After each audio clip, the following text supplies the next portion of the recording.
starts and never ends. Tune in, lean and feel the groove. Every moment, a vibe you can't lose. It's for the culture, by the culture. Braylon got the soul to show you. Breaking it down, lifting it higher. Feel the rhythm, spark the fire.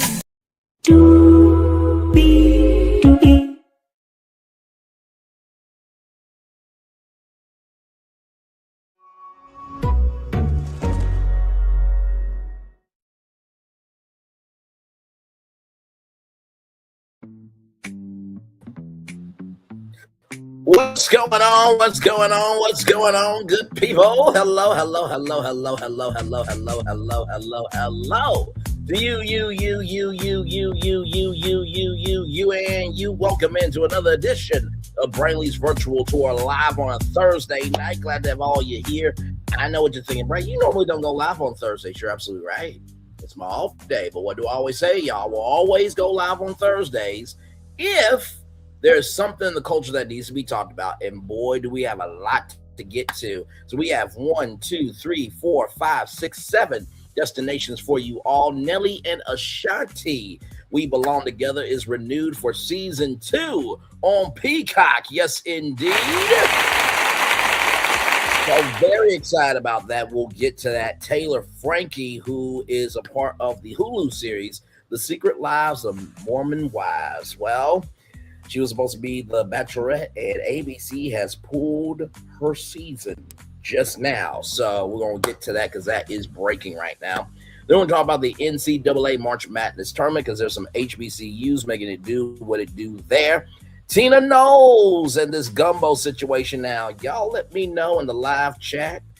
And to the replay gang, y'all let me know in the comments below if gumbo is more of a New Orleans thing or is it a Texas thing? Because I always thought it was from New Orleans, baby. I thought that was a thing from that city, but we'll get to that.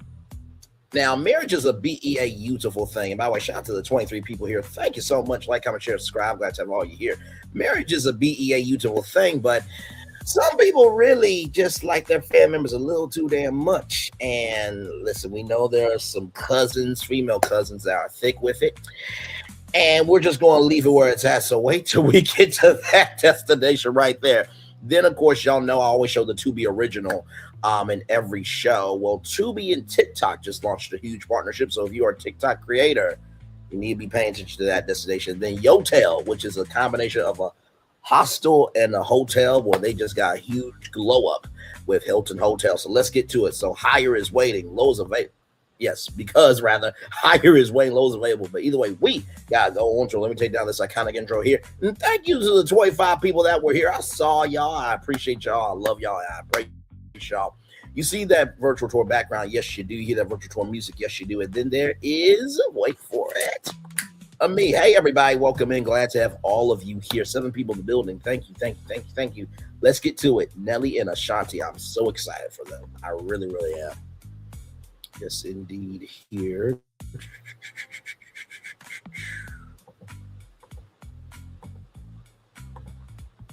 Here it is here.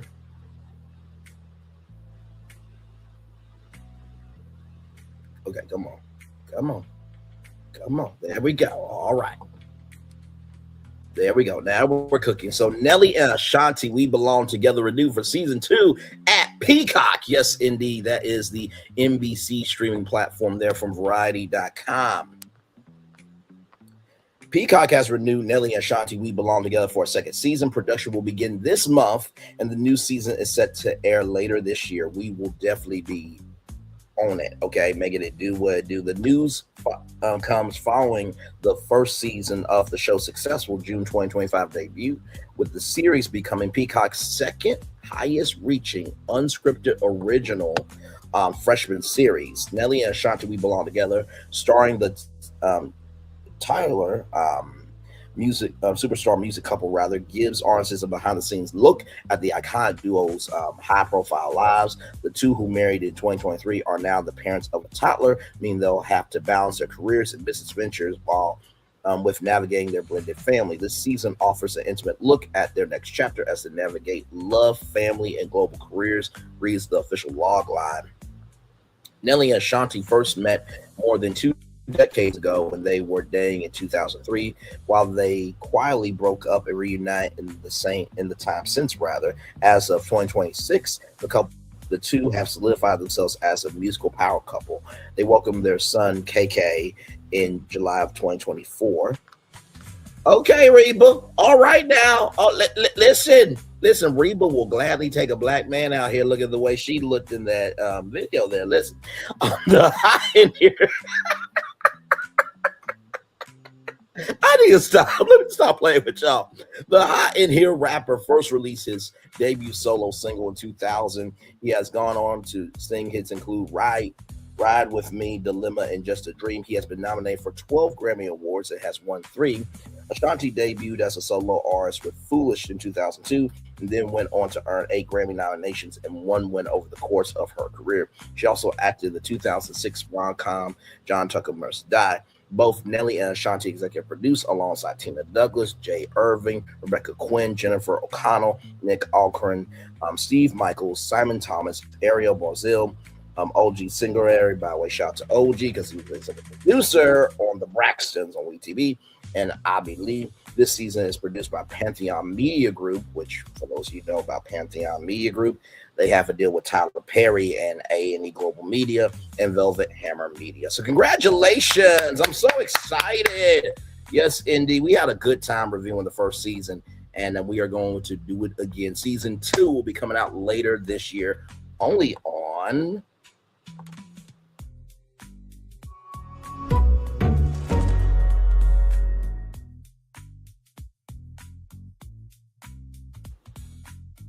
Sorry, looking forward to that right there. All right, y'all. We gotta talk about Taylor Frankie. And hello, Dan. Welcome in. Glad to have you here. Let's talk about The Bachelor, Bachelorette, Bachelor in Paradise. Let's talk about Bachelor Nation, because Bachelor Nation is losing their ass minds right now. So for those of you who don't know, The Bachelor was not going to air this year, right? They cut that out, but they were going to continue on Bachelorette.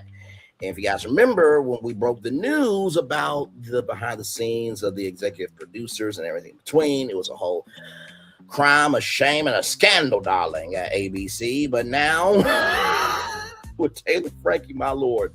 And by the way, this is the first celebrity Bachelorette or Bachelor, right? Now y'all can say Jesse Palmer was a celebrity, but Jesse Palmer really wasn't known during his season. So let's go ahead.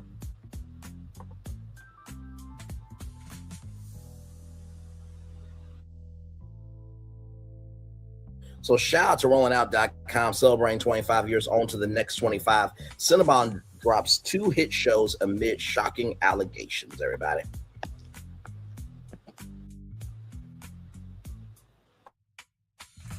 So Cinnabon severs its sweet deal with 2 hit reality shows over shocking allegations. A domestic violence investigation involving a prominent reality star is already reshaping brand partnerships, and there could be more fallout ahead. Yeah.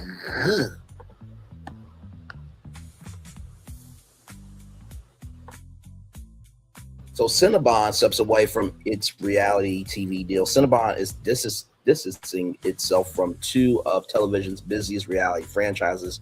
The beloved Cinnamon Roll brand announced Tuesday that it has severed its partnerships with The Bachelorette and The Secret Lives of Mormon Wives, citing recent allegations of BV involving one of the show's most prominent stars, Taylor Frankie Paul, and her ex-boyfriend Dakota Morrison. The company spokesperson confirmed the decision to Entertainment Weekly, explained that recent developments surrounding the lead cast member led the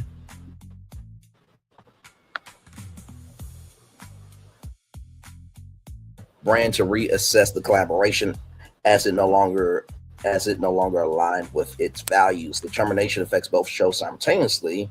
The reason why it affects both shows is because, hey, Linnell, still good to see you, my friend, and Danae, welcome in, glad to have you here. The reason why this affects both shows is because The Secret Lives of Mormon Wives is on a streaming platform called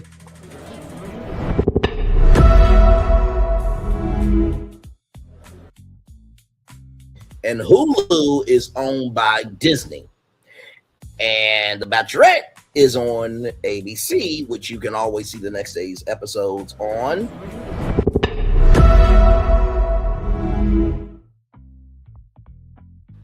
So when you think about the magnitude of this, that your streaming platform and your linear broadcast network are both getting hit because of a star, it's really, really, really bad. A noble move given how deliberately Cinnabon has embedded itself into the cultural moment these franchises represent. The investigation behind the split, and believe me, we're going to be here for a while. I got everything that you know on this, okay, and then, but we're starting here so we can understand where we're going.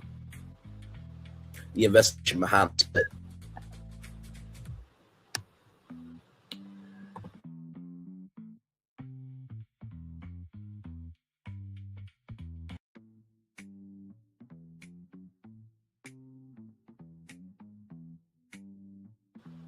There we go. There we go. According to a source familiar with the matter, the Draper City Police Department in Utah is actively investigating an alleged incident involving Paul and Morrison. In response, production on season 5 of The Secret Lives of Mormon Wives has been placed on pause. Though the hiatus is suspected to be brief, producers anticipate resuming filming with minimal disruption to the season's release timeline. The investigation marks a significant complication for two productions that were riding considerable momentum heading into their respective premiere windows. The Bachelorette season 22 starring Paul is still on track to debut on ABC. No longer happening now, but it was on track to debut on ABC.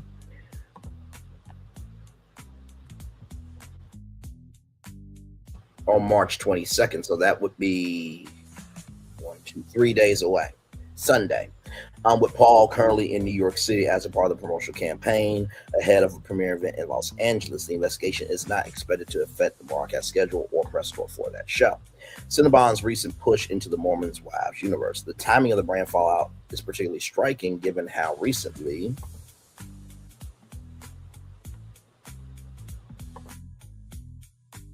Cinnabon had leaned into the partnerships. On March 9th, the company launched a new swirl soda product, openly marketed as inspired by the viral beverage trend made popular by the cast of Mormon Wives. The rollout included branded cup sleeves of matte packaging, tied both to Bachelorette and Mormon Wives, a calculated bet on the cultural cachet of both franchises. That momentum has now been abruptly reversed, underscoring how quickly a brand alignment can unravel when real-world events intervene. Like this. Okay.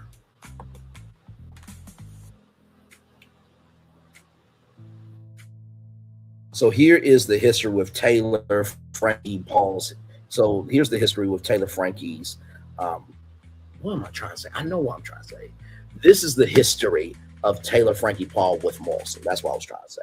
This is not the first time Paul and Morrison have found themselves at the center of a serious legal dispute. During the first season of The Secret Lives of Mormon Wives, Paul was arrested on allegations that she struck, choked, and threw metal chairs at Morrison. And y'all say that black women are angry? Y'all say that black women are angry? And y'all say black women are angry? Let's keep going. Last time I checked, there was a whole movie called Inside Out where every emotion had a color. Let's roll on. With one of the chairs allegedly striking one of her children from a prior relationship. Paul ultimately pled guilty to one count of aggravated assault. Additional charges including DV in the presence of a child abuse, and oh my lord, criminal mischief were dismissed. The legal fallout from that arrest resulted in significant production delays between the first and second episodes of Mormon Wives Season 1, disrupting what was otherwise a breakout debut for the series. Paul has been a central figure in Mormon Wives since the show's launch in 2024, and her casting as the lead of Bachelorette Season 22 was positioned as one of the most high-profile decisions in the franchise's recent history. So what does this mean for both franchises? Brand withdrawals of this nature rarely happen in a vacuum. Cinnabon's exit signals that corporate partners are watching closely as the situation develops, and may prompt other sponsors affiliated with either show to revisit their own commitments. For Mormon Wives, a series that built its identity in part around authentic, unfiltered portrayals of its cast, current scrutiny adds yet another complicated layer to an already unconventional narrative. For The Bachelorette, the calculus is different but no less delicate. The show has a premiere date, a press tour already in motion, and a network that has thus far given no indication that it plans to alter course. They did. Where that posture holds as the investigation unfolds remains an open question. What is clear is that the stakes for the shows, for their star, and for the brands that build them have risen considerably. Okay, so that's everything you need to know about Cinnabon and how it ties into the Secret Lives of Mormon Wives and the Bachelorette. Now let's get to that video.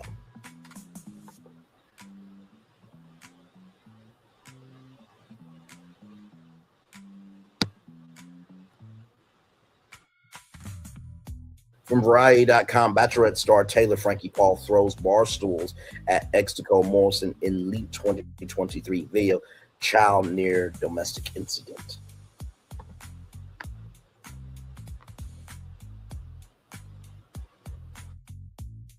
So as you can see here, update, Taylor Frankie Paul's season of The Bachelorette has been pulled by ABC days before its debut. Previously, Taylor Frankie Paul, one of the stars of the Hulu reality show, The Secret Lives of Mormon Wives, and the star of the upcoming season of The Bachelorette, has responded to a leak of a video which shows her throwing stools at her ex, Nicole Morrison, while her child is close by in the room.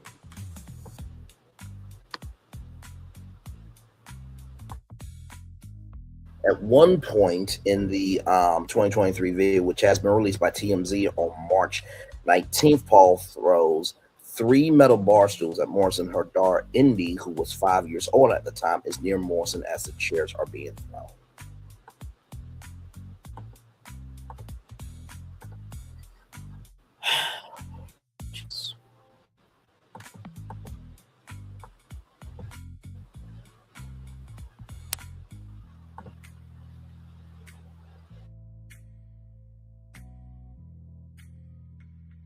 So just a trigger warning to everybody. I am showing this to give context conjecture to this destination.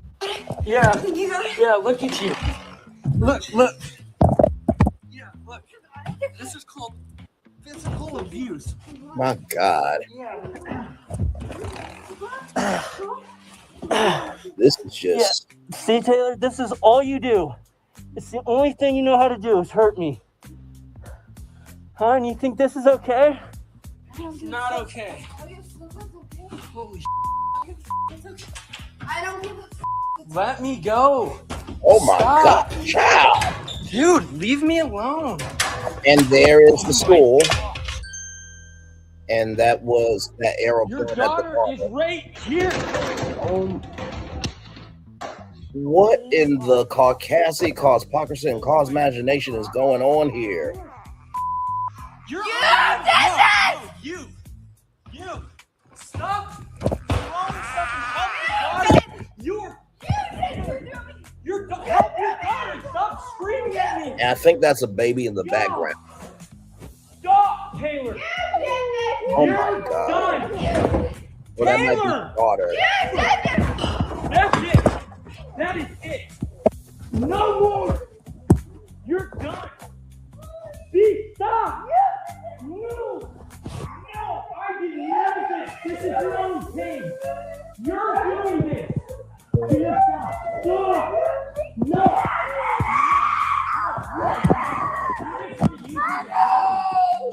I just... Yeah, I'm sorry, Indy. Taylor? Get the out! I'm done with you. This is just... I just... Stop. I just... Your daughter... Screaming. Your daughter just got hit in the head with a metal chair. No, you! Go and help your daughter! Now! I'm sorry, but that's your fucking daughter too, motherfucker. You go help. Oh my gosh! If you throw another chair, are you okay? Taylor! Get away from my daughter! Get away! Then help Get her! away! Stop doing this! You threw me. No, Think of your kids. Gosh. Me too. I'm my daughter. I'm my kids. I don't care. I love your kids. Oh, Yeah, I do. I freaking love them to death. as you come here, No, yeah, I don't care. Look what you're doing to me. the No, nobody deserves Shut it. the up, Dakota. You're not okay and you're drunk. Go God, answer, Dakota. I will. What? I hope that wasn't the pizza person or whoever the hell the DoorDash Uber Eats Stop. was. That had to be a situation to walk into. I just Nothing. She's hammered. And so is he. I'm sober. But dogs have got me so Taylor, much. How stop. about we separate Taylor, now? okay. you need That to was just fully. calm You Okay. threw it at me. Hey, Taylor, stop.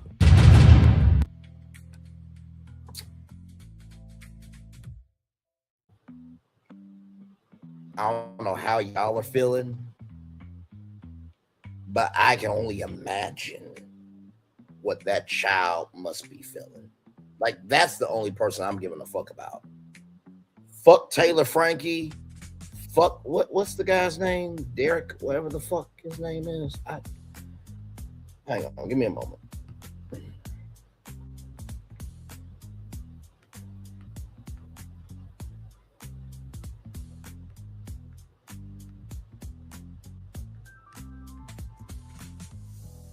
Oh, Dakota, okay. Fuck Taylor and Dakota. Okay, that no.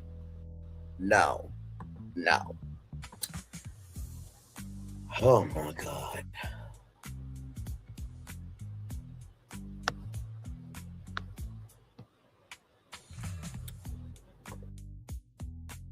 So here we go. A spokesperson for Paul issued this response to the videos leak. It's sad to see the latest installment of his never-ending, desperate, attention-seeking, destructive campaign to harm Taylor without any regard for the consequences of their child. And get ready for oh my God, what's that dumb fuck's name that was married? Get ready for Ralph and Martell Holt and for every other abusive, delusional waste of life of a man that should have been swallowed by their fucking mother to take this and go on their social media platforms and blast that, he had the right to feel the way that he felt and not give a fuck about the child. And Milagro Grams, you had that energy for DDG. I better hear your fucking bitch ass say something about this. Because Milagro Grams says as long as he is a good father, fuck the baby mama and screw the child. That's what her bitch ass said. I don't want to hear shit. Moving on. Releasing an old video which conveniently omits context on their son's birthday is a reprehensible attempt to distract from his own behavior. Thankfully, the public has seen this act before and knows who he is, and sadly, many will recognize his power and manipulation, both in his actions on the show and from their own experiences.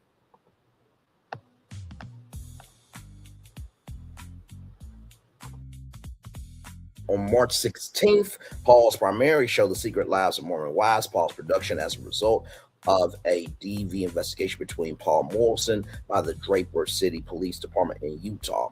Paul is starring on the 22nd season, or season 22 of The Bachelorette, which is set to premiere on March 22nd. As we know, that is no longer happening.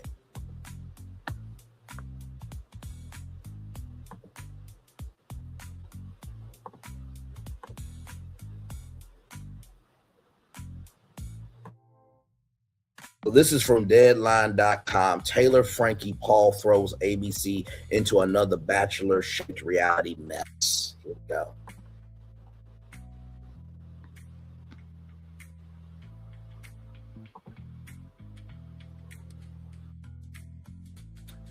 Bachelor Nation is no stranger to drama, but the last 12 months have not been kind to the long-running ABC franchise.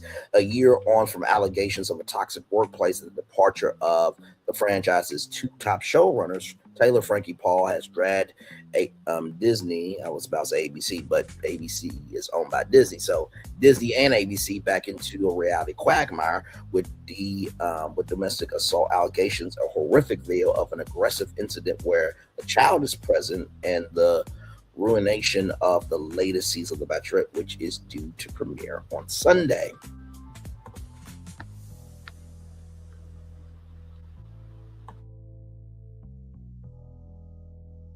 Deadline understands that ABC is currently figuring out what to do with the season opener. It's unclear whether the entire season will be scrapped, but the controversy raises questions about the future of The Bachelor and its multiple spinoffs and the impact that would have on the network and Warner Horizon, which, by the way, Warner Horizon is owned by Warner Bros. Discovery, which just got bought by Paramount. So the web just gets expanded into a bigger web, and more people get entangled, to use a word from J. Pickett Smith. Yes, indeed. Which produces the show. ABC declines to comment. Update: ABC has pulled the upcoming season of The Bachelorette with Frankie Paul. Let's keep reading here.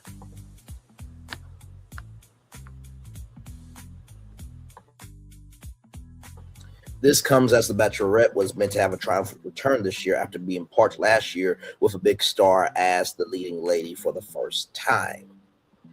And usually what ends up happening is you go to abc.com/casting to be a part of The Bachelor or Bachelorette. And if you do well, then ABC will ask you to be Bachelor or Bachelorette. You'll get paid.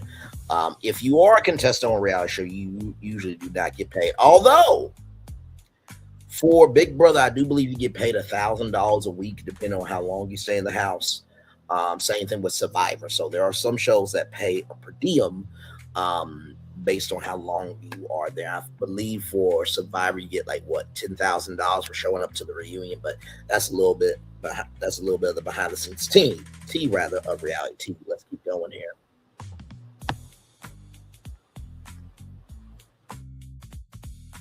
The incident is a cross-platform mess for Disney. News broke earlier this week that filming had paused on season 5 of Hulu's The Secret Lives of Mormon Wives due to a domestic assault investigation involving Frankie Paul and Dakota Morrison.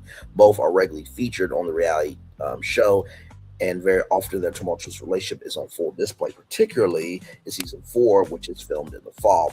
The video that surfaced Thursday shows Frankie Paul, which we all just saw the video, in 2023 reportedly trying to physically attack Morrison and throwing several metal bar stools at him while a child is present. An incident that eventually led to Frankie Paul to plead guilty to aggravated assault.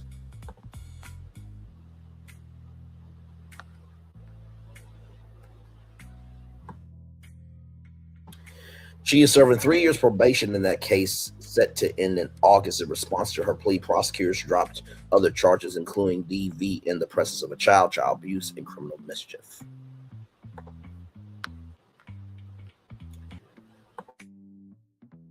Frankie Paul and Morrison share a son who was born in 2024. The incident the year prior involved her child from a previous marriage. Draper City Police Department confirmed that there's an open domestic assault investigation involving the pair with allegations made in both directions. Frankie Paul is also alleged wrongdoing on Morrison's part in the 2023 case. Paul's spokesperson blamed Morrison for the video leak and statement to the press. It is sad to see the latest installment of his never-ending, desperate, attention-seeking, destructive campaign to harm Taylor without any regard for the consequences of their child. Releasing an old video which conveniently omits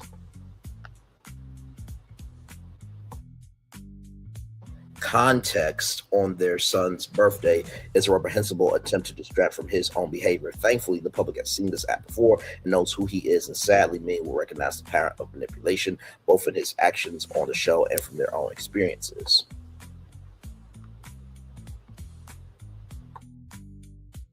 Until this point, promotion for the new season of The Bachelorette had proceeded largely as normal, although Frankie did pull out of a previously scheduled appearance on NBC's The Tonight Show. During a press dinner Monday night, Frankie Paul was asked about the news, to which she said, honestly, just like it hurts my heart to see it, to go through it, especially at this time. The timing's just so hard, and it's a big deal. I feel like every premiere that I've experienced, I've never enjoyed fully, so this is another one. It's extremely hard, and it took everything to get me here today. That's what Taylor Frankie Paul said there at a press dinner.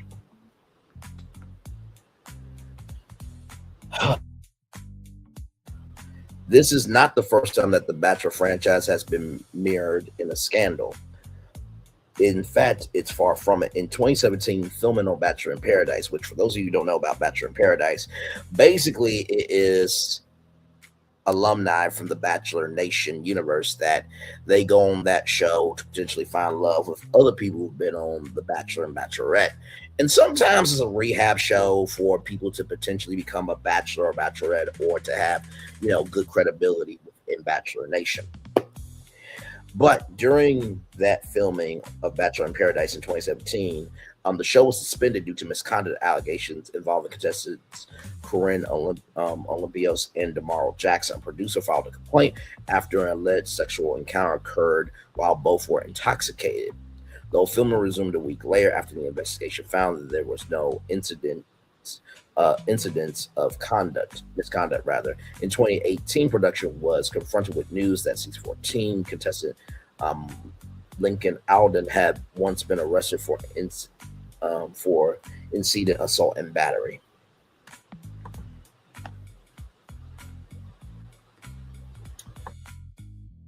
Few years later, former Bachelor Colton Underwood was accused of stalking and harassing his ex-girlfriend Cassie Randolph. Shortly after his season concluded, Randolph filed a restraining order alleging Underwood placed a tracking device on her car, sent harassing messages from burner phones, and appeared at her home uninvited. The pair reached a private agreement, and the restraining order was dropped. So when it comes to that, he was recently on Traitors, and everybody got into that ass, including a black gay man that was not here for it. And so Danny's a very interesting individual. A lot of personality. But she came out and just allowed Colton to be reamed up the asshole with a stick and let him out to bleed, die, and not give a fuck if they could revive him socially, of course. So yeah, Colton Underwood definitely has a history. Then 2 years ago, the franchise found itself in hot water again when news surfaced of season 21 contestant Devin Strader was arrested for burglarizing an ex-girlfriend's Louisiana home in 2017. That revelation came just 2 weeks after the season finale, which audiences learned that Strader was the last man standing, except a proposal from Jen Tran. Hey, Dr. Sherry, welcome in. Glad to have you here. Good to see you. Hopefully all is well with you, and thank you to each and every single one of you. I saw that we got to a new number, 3,401 subscribers, so shout out to each and every single I will say this about our platform. This platform is for the culture, of the culture, by the culture, but we also are about being on purpose, and we will say what needs to be said. But while we're saying what needs to be said, we always give love, grace, and space. And I think the main reason why this platform will continue to grow, evolve, and always expand is because we recognize that the assignment is not only bigger than us, but there are assignments that need to be talked about. And so when you understand that when you allow distractions to dictate your connection to things, you end up backsliding and not climbing up to where you need to be. So thank you all so much on the Sherry Show. Welcome in. Glad to have you here. We're in the middle of a bonus tour right now. We just got done talking about Ashanti and Nelly. We Belong Together just got renewed for season 2. And right now we're in the middle of Taylor Frankie. She was supposed to be the Bachelorette on ABC, which was supposed to premiere this Sunday, but child, we're getting into the allegations of what's been happening in Bachelor Nation for years, and her season just got pulled. Taylor Frankie's season just got pulled. So welcome in. Glad to have you here. 2 years ago, the franchise found itself in hot water again when news surfaced. Hey, I said what I said. Good to see you, by the way. Shout out to I Said What I Said and Dr. Sherry Show. They're both great content creators, great women, great individuals there. Like, comment, share, and subscribe to both of those channels there. 2 years ago, I was about to say 2 seasons ago.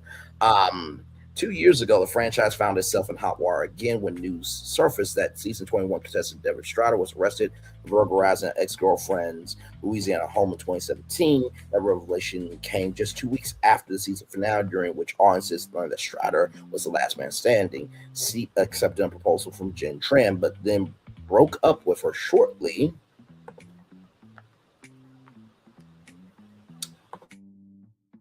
after. And I want to bring this up too. You all remember Matt James, right? He was the first Black Bachelor. And I also want to give credit to Unreal, which was a drama on Lifetime, and then it moved to Hulu.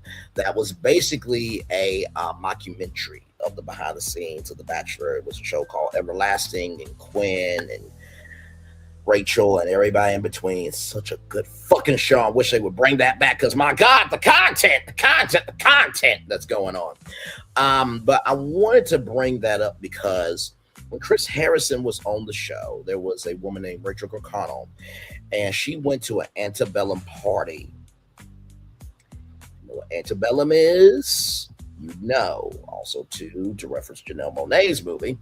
Antebellum party is basically a Southern plantation party where us blacks are basically servants. And we all know what happened back then. You were either on the run for your life, you were in the cotton field, or you were a house Negro being utilized for pleasure, or being utilized for breast milk, or a multitude of other things, or you were strange fruit. Know your history. So during that time, Rachel Lindsay, who was the first Black Bachelorette, was interviewing Chris Harrison, and Rachel Lindsay was interviewing Chris Harrison, and Chris Harrison, said, was it a good look in 2016, or is it a good look ever? And who is anybody to say what she should and should not be doing? And because of that, ABC suspended Chris Harrison. And I'm going to show y'all a video of Chris Harrison and Michael Strahan. And I want you to watch what Michael Strahan said, because my Lord Jesus.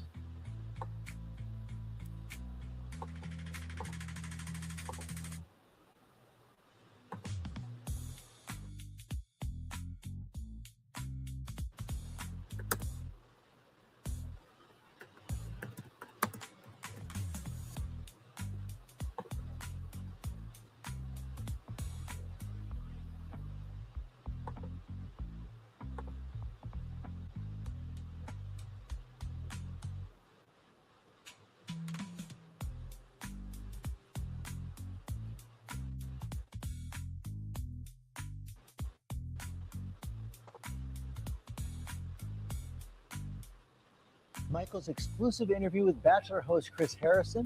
That's Harrison's first interview since stepping away from his signature franchise, Michael.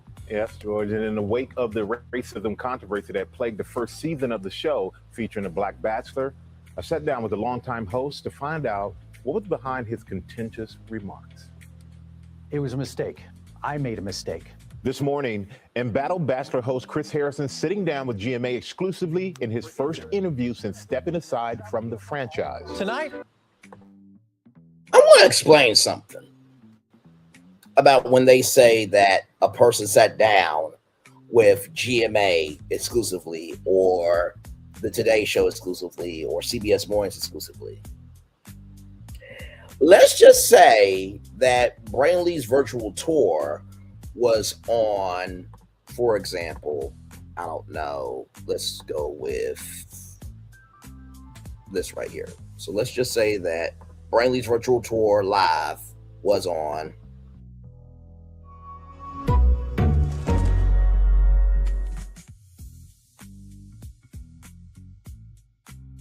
and let's just say that I said something on the show, right? The reason why I'm going to give an exclusive interview to the Today Show is because Peacock is owned by NBC Universal, and the Today Show is NBC's morning show. Okay, so I just want to give some context, conjecture, and connection. So when Michael Strahan said that Chris Harrison is exclusively interviewing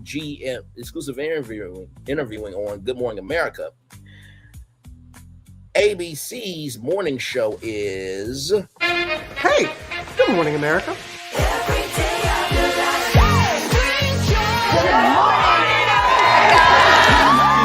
Good morning, America. Good morning, America. Good morning, America. Money.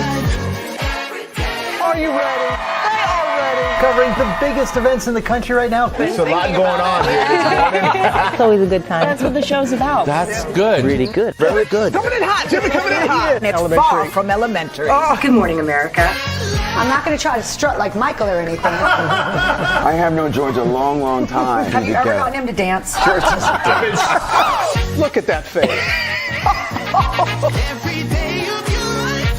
You don't just see it, you feel it. I'm in.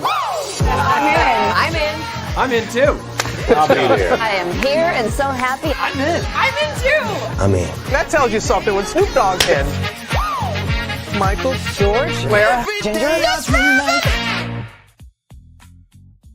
So that's why Chris Harrison was on Good Morning America, because The Bachelor is on ABC. So Good Morning America is a social platform for ABC and Disney.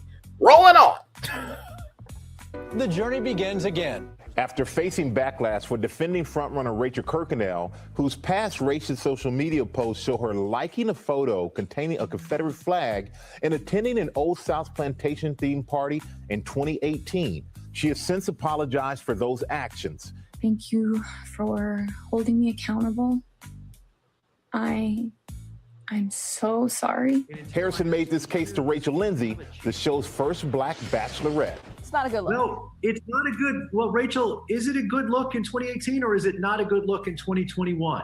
It's Because not there's a a big good look difference. ever, because she's celebrating Well- the Old South. If I went to that party, what would I represent at that party? I think the biggest surprise for a lot of people that this season was supposed to be a turning point for the show.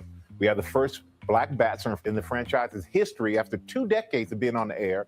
It was a move that had already been criticized as too little, too late by quite a few people, but now it's being overshadowed by this controversy over racism, but not just by a contestant on the show, but also by its own host. And you are the face of the show. So a lot of people, and I'm wondering, why would you defend Rachel Kirkconnell? I am an imperfect man.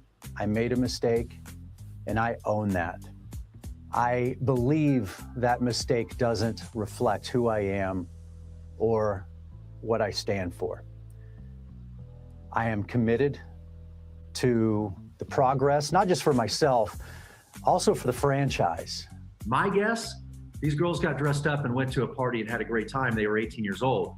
Now, does that make it okay? I don't know, Rachel, you tell me. You said, quote, is it not a good look in 2018 or is it not a good look in 2021? Because there's a big difference. So what is to you, what is the difference? Or is there one? There is not. Antebellum parties are not okay. Past, present, future. Knowing what that represents is unacceptable. In that interview with Lindsay, Harrison also using a term he now says is unacceptable. I am not the woke police. There's plenty of people who will do that for us in this world right now. Lindsay later discussing that controversial interview on her podcast. During that conversation, he talked over me and at me. During that conversation, his privilege was on display. He never gave me room to talk, and he never gave me room to share my perspective. He wasn't trying to hear it. He was just trying to be heard. I am saddened and shocked at how insensitive I was in that interview with Rachel Lindsay.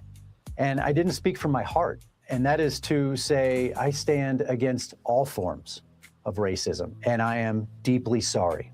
I'm sorry to Rachel Lindsay. And I'm sorry to the Black community. Since your conversation with Rachel Lindsay, she's been a target online of intense harassment and bullying, so much so that she's had to deactivate her Instagram account. Have you had a chance to talk to her? And if so, what was that conversation? I talked to Rachel, not since she deactivated her Instagram account, but I talked to Rachel initially and I apologized. And I want to do so again. I am incredibly sorry. To anyone who is throwing hate towards Rachel Lindsay, please stop. It is unacceptable. Do you think the reaction that you received has been fair? I am not a victim here. I made a mistake, and I own that. Racism, oppression, these are big dynamic problems, and they take serious work, and I am committed to that work. Harrison says he's been working closely with a, quote, race educator and strategist, along with faith leaders and scholars like Dr. Michael Eric Dyson. But Dr. Dyson often talks to me about counsel, not cancel. And that is full accountability, understanding what you didn't understand, owning that, learning from that, seeking counsel often in the community that you hurt, learning from them, listening, gaining experience, knowledge, and moving forward. So you are the right person to lead this franchise into the future, you feel? I plan to be back, and I want to be back. This interview is not the finish line. There is much more work to be done, and I'm excited to be a part of that change. A lot more work to be done, Chris. I cannot agree with you more on that. And you guys know his apology is his apology, but it felt like it got nothing more than a surface response on any of this. And obviously, he's the man who wants to clearly stay on the show, but only time will tell if there is any meaning behind his words.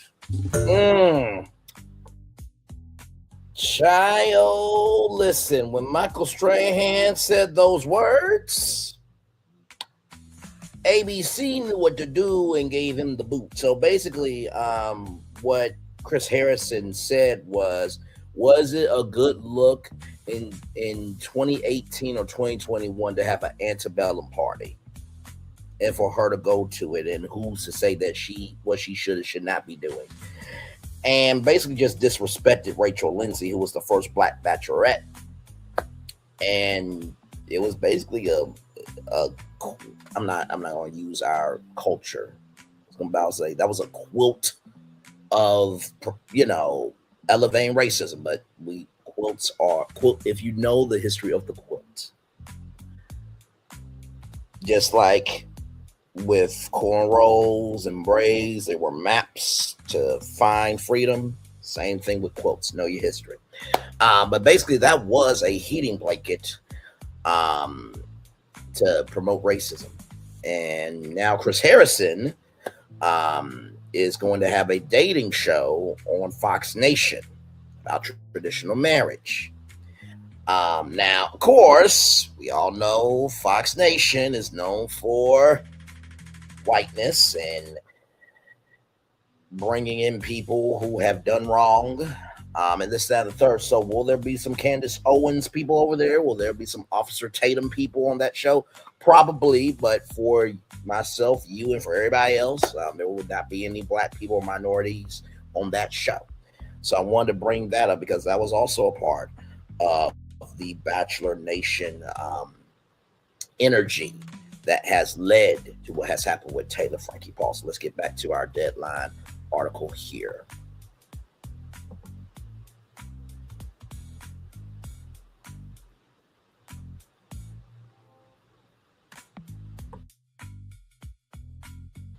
ABC and Warner Horizon do conduct extensive background checks during the casting process. In fact, the network and studio have both beefed up their vetting process in recent years in response to some of these incidents. There have still been many instances where contestants pass flies under the radar, but that is clearly not the case here, since the allegations against Frankie Paul have been well documented and have ever been a point of discussion of the previous seasons of Mormon Wives.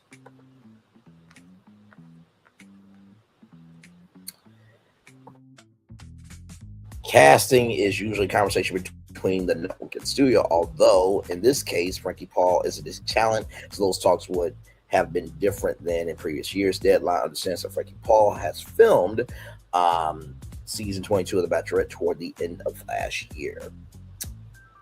And now here we are with this.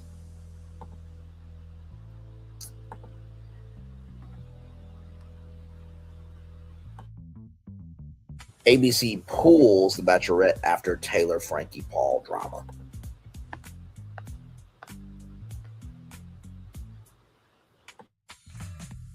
Disney has canceled this season of ABC's The Bachelorette in light of the newly released video just surfaced today. We have made the decision not to move forward with the new season of The Bachelorette at this time, and our focus is on supporting the family, Disney noted in a statement. Now, I'm going to come on the big screen for a minute and just give you a breakdown of what the fuck is happening. in Los Angeles and New York. ABC News is in New York. The Walt Disney Studios is in California. What is happening right now is, okay, first of all, the staff and crew. Because even though it was filmed last year, because it's not airing, what happens to the staff and crew? Do they get paid for the work that they've done? That's one. Number two, we talked about Cinnabon in the beginning. So whenever a franchise like The Bachelor, Bachelorette, or Bachelor in Paradise is airing, you know, for example, the Super Bowl, those 30-second, 60-second spots, they cost like $5 million. The ad inventory have already been bought. You see where I'm going here? So because those ads are not going to air, those companies have lost out on money. You see, money. But also too, that means the press tour is shit. All that promotion is a waste now. And you know, Hulu, which is being folded into Disney Plus, which is still a dumbass decision because you're ruining the Disney bundle. Disney Plus is trying to be this.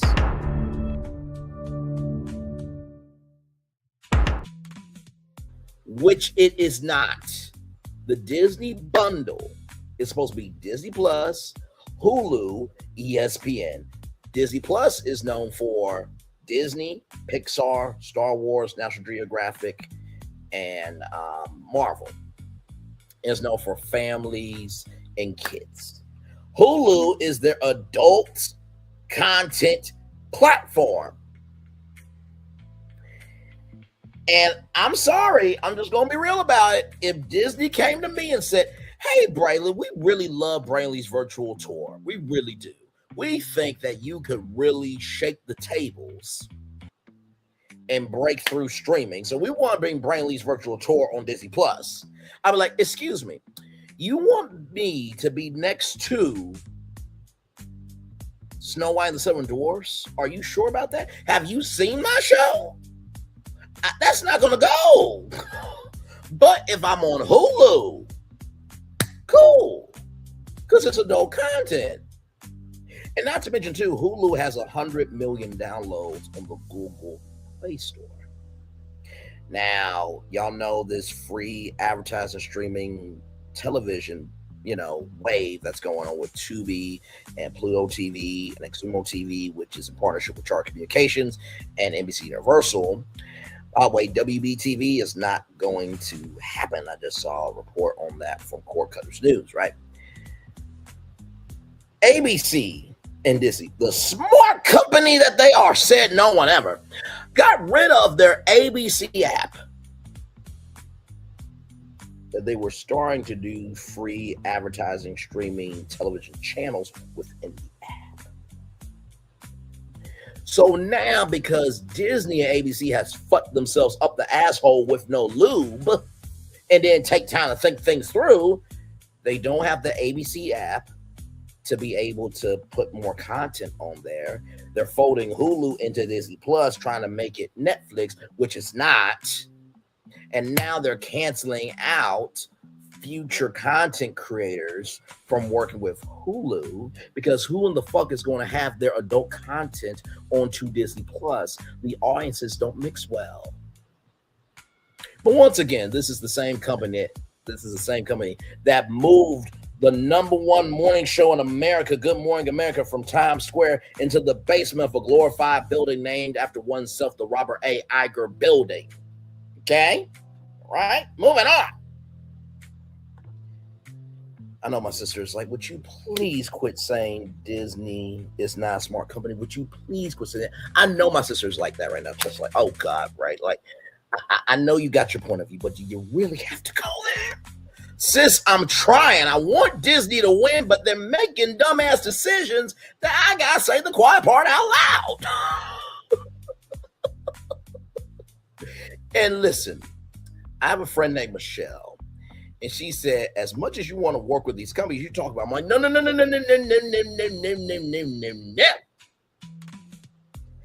These media companies make decisions that get to us publicly. I'm talking about them from publicly available information. So by the time I get into the industry, ABC, NBC, CBS, Fox, the CW, Netflix, Hulu, HBO Max, okay, Paramount Plus, any platform cannot rag on me, drag me, and tag me for what I did on YouTube before I got in the door. Hello. Entertainment journalism has been around for a long time. Do you know Access Hollywood, which is no longer around, sadly, and I did a whole live about how NBC Universal fucked themselves up the asshole with no lube, and they're going to be bleeding and suffering because they don't have a promotional vehicle to promote NBC Universal, the movies from Universal Pictures, the TV shows from NBC, and the TV shows from Bravo. Yeah, Housewives Nightcap, that came from Access Hollywood. That's no longer around. But with that being said, Access Hollywood, Extra, Entertainment Tonight, you know how many stories they've done on all of the networks and streamers? So you now mean to tell me that when Braylon Lee gets into the industry, oh no, we can't work with Braylon because he called Disney a dumbass company. I'm sorry. You give Access Hollywood, Entertainment Tonight, and Extra the juice when they talk about you as a company. But God forbid somebody takes publicly available information and says what needs to be said because y'all want to keep the image, but y'all don't want to be about the soul of being about the business of making sure that your consumers and your viewers and your viewers, so viewers and consumers, y'all, that's the middle. So there's consumers that they consume anything and everything of the show. Viewers, they just view the show and that's it. But the viewers, which is viewers and consumers, they consume anything and everything based on what they're viewing. That's the spectrum, right? So it is what it is. And compare me to some other people, I at least back up everything I say with facts. Okay, listen, let's keep going here. And we're almost done with the Bachelorette, everybody. Here we go.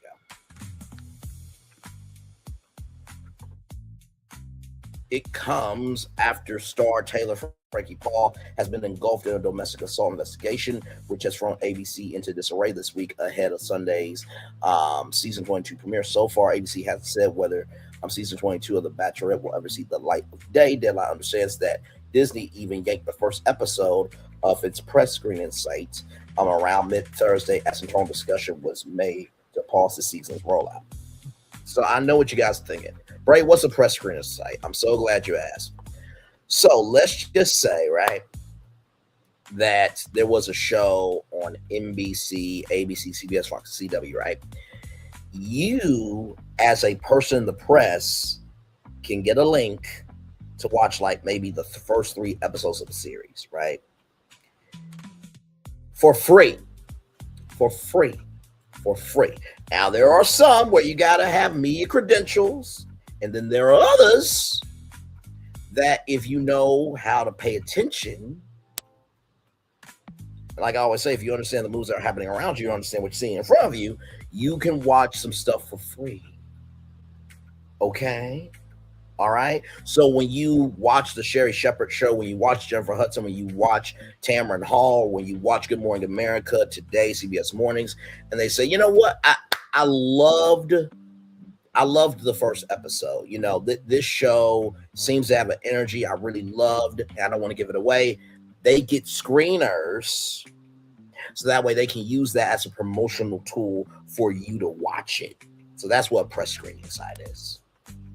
See, this is why I say a lot happens early over here, because I'm sorry, there is nobody on YouTube that throws down with media the way I do it.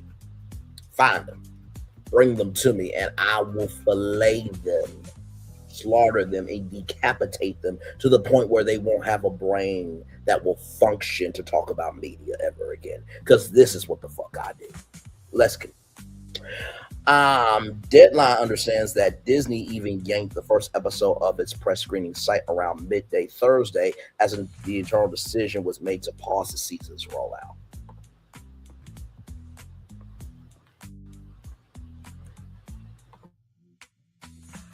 This follows a bad 12 months for the Bachelor franchise after it parted the Bachelorette last season and fired the franchise's 2 top showrunners for their part in a toxic workplace. This was meant to be a triumphant return for the female-led version of the Star Wars series, this time featuring a famous face from another popular Disney reality franchise, Hulu, The Secret Lives of Mormon Wives.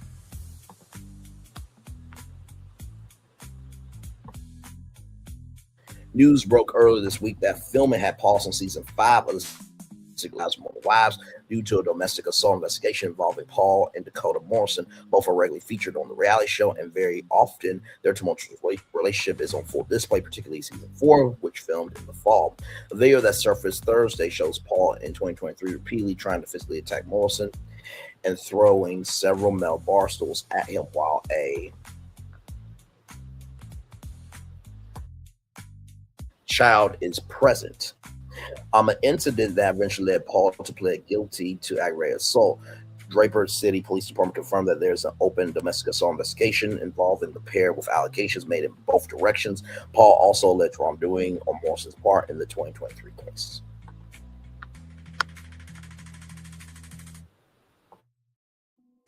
During a press dinner Monday night, Paul was asked about the news, to which he said, honestly, just like my heart hurts to see it, to go through it, especially at this time. Just the timing is hard and it's a big deal. I feel like every premiere that I've experienced, I never enjoyed fully rather. So this is another one that's extremely hard and took everything to get me here today. This is not the first time that the Bachelor franchise has premiered in scandal. In fact, it's far from it. That said, none of the previous scandals has resulted in an entire season of the show being scrapped just days before its premiere date.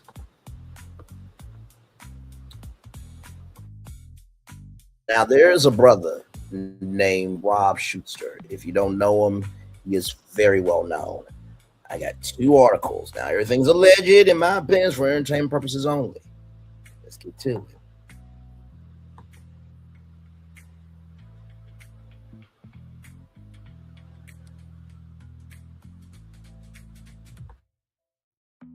Exclusive. ABC in emergency talks to pull the Bachelorette after the Taylor Paul Frankie scandal.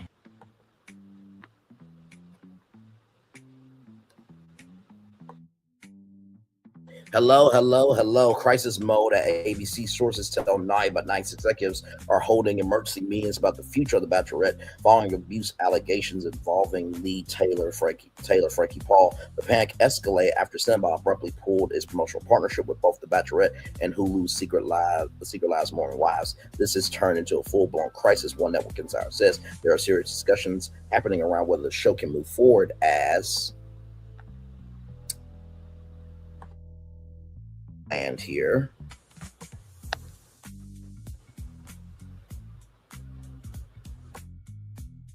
Cinnabon confirmed the decision, citing recent developments and allegations that no longer align with its brand values. Behind the scenes, insiders say the fall is accelerating fast. When sponsors start running, networks panic. One source explains that's what's exactly happening here. Production on The Secret Lives of Mormon Wives was already paused, with cast members now hesitant to continue filming. Attention has now shifted to The Bachelorette, which for the moment remains on track. No longer on track now.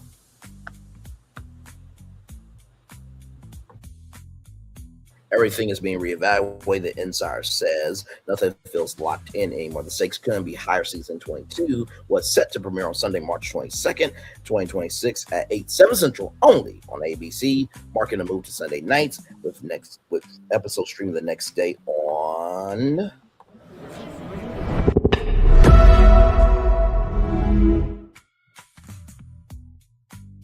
Don't you just love our damn show? Yes, indeed.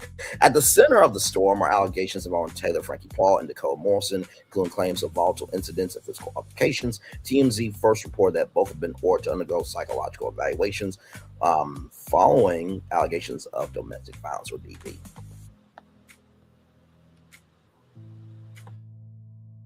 Sources close to Taylor claim Morrison contacted Utah's Department of Children and Family Services, accusing her of abusing their young son. Allegations she denies her camp, says tensions escalated 3 weeks ago during a car argument where they claim Morrison became physical. The situation has left ABC facing an increasingly difficult situation. This isn't just bad press, the source adds it's a potential brand disaster. For now, no official call has been made. It has been made now. ABC has pulled the whole season, but insiders say pressure is building rapidly. They are in full crisis mode, one insider says, and the clock is ticking. Cheers, Rob Schuster. And remember, if you're going to be nice, you got to be nice. And one more, and then we're rolling on.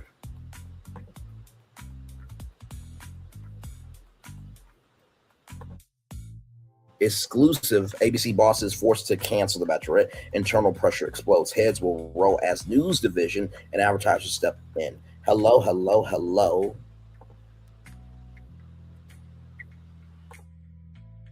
The sudden cancellation of The Bachelorette, starring Taylor Frankie Paul, wasn't just about shocking new abuse allegations. Insiders say it was the result of intense internal pressure that finally boiled over. Sources tell Naughty But Nice the decision at ABC came after dramatic behind-the-scenes clash with the network's news division stepping in and drawing a line. This went way beyond entertainment. One insider says the news side guy involved in that has changed everything.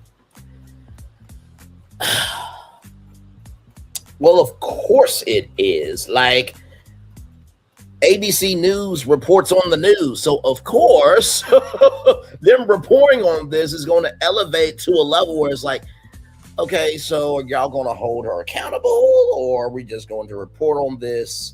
It's going to air, and there's no collusion at ABC, so you had to put your foot down in some shape, form, or fashion. Let's continue.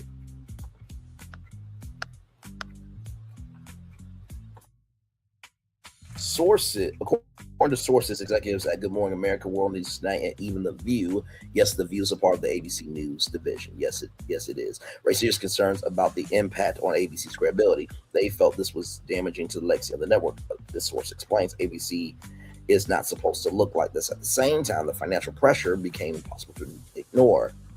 Remember that advertising revenue that I told you about and everything in between? Yeah. More advertisers were threatening to pull out. The inside reveals that's when panic really set in.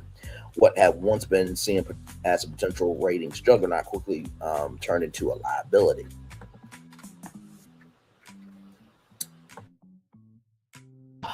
This wasn't about numbers anymore, the source adds. It became about reputation and money. Insiders say the final decision came fast and with consequences. Heads are going to roll, one source says bluntly. There's a lot of blame being thrown around behind closed doors. The fall is just beginning.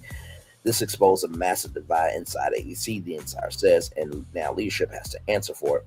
For a network built on trust and mainstream appeal, insiders say the damage may linger.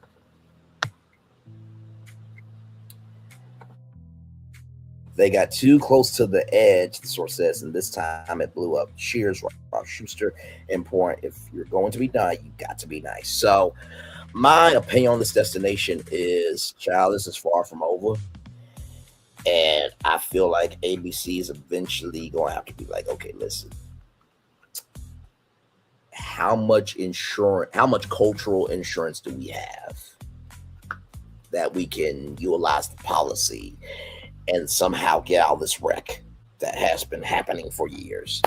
And they may pull the plug, but also too, that's also pulling out a lot of jobs, right? And then you think about the podcasts and spinoff shows like The Bachelor Mansion Makeover, you know what I mean, on HGTV. So we'll see if ABC keeps the show or not, but child, it's far from over. Let's continue now with some NCAA energy. Here we go, everybody.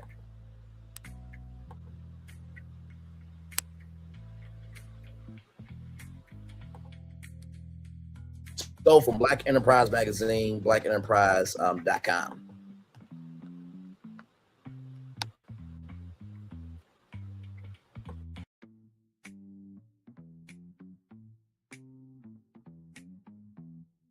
Prairie View A&M and Howard University make history by winning first NCAA tournament games. Both schools advanced to the first round of games, with Prairie View A&M playing number 1 Florida, while Howard faces number 1 Michigan.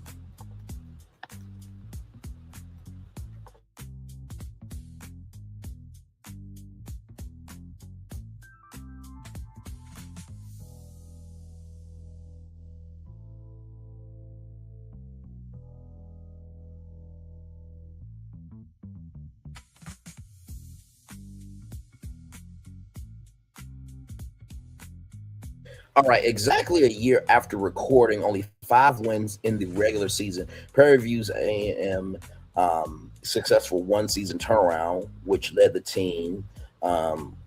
the team taking home the Southwestern Atlantic Conference tournament title, has resulted in the team winning its very first NCAA tournament game in school history, joining Howard University in doing so the previous night.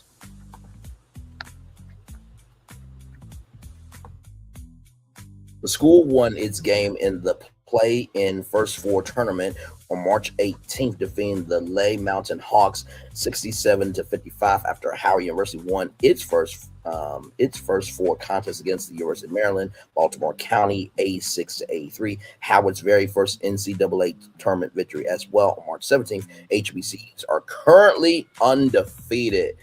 Come through. Let the fly. Yeah, amazing stuff. Let's see here.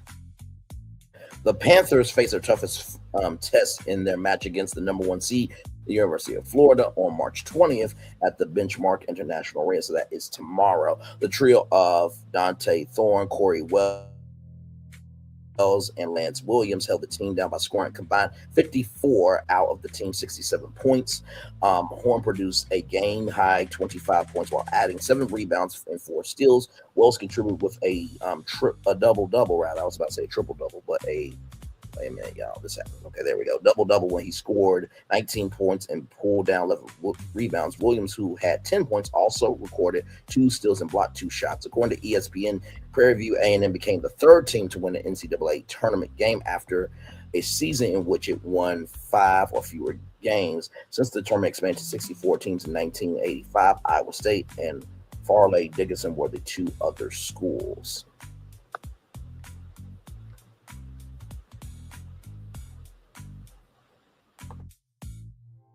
Meanwhile, Howard University matches all-time high in games with its win over UMBC. They are now 24-10, matching their highest win since finishing 24-14 for the 1986-87 season. They will face the number 1 seed Michigan on March 19th. That is tonight. Senior Ose Ochi, sorry about that, brother, scored a career-high 23 points to lead the team in scoring. Byers Harris, the MEAC Player of the Year and tournament MVP, recorded a double-double with 19 points and 14 rebounds. Taylor II, a first-team All-MEAC selection, contributed with 15 points and 6 rebounds. Both teams will be seeking their second win to advance into the next round of the NCAA tournament. Congratulations. Hey, Florian, good to see you, good sir. Glad to have you in here. Yes, indeed. Listen, we are in the middle of it right now. We just got done talking about the bachelorette and everything in between. So, yes, indeed. And then before that, we talked about Nelly and Ashanti making it do what it do with season 2 coming to Peacock. Dion Prez, Beyonce's mom, is it's cute as fuck. Now listen, Mama Tina, listen, she can get it. You know what I mean? And you came in right on time because that is our next destination. So shout out to you, Dion Prez. Listen, you never know what's going to happen when we're live on tour. And Florida might be a little bit late to our hangout here a little bit. Like I said to y'all, this is a bonus show. I normally don't go live on Thursdays unless there's something to talk about. But with that being said, let's get to Mama Tina here. Here we go.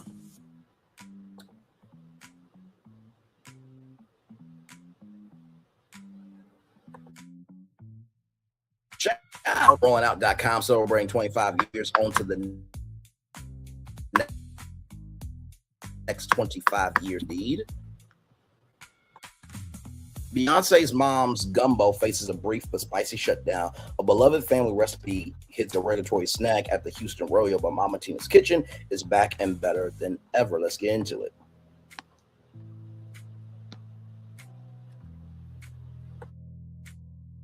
Tina Knowles kicked off the week with a heap inside of Southern turbulence.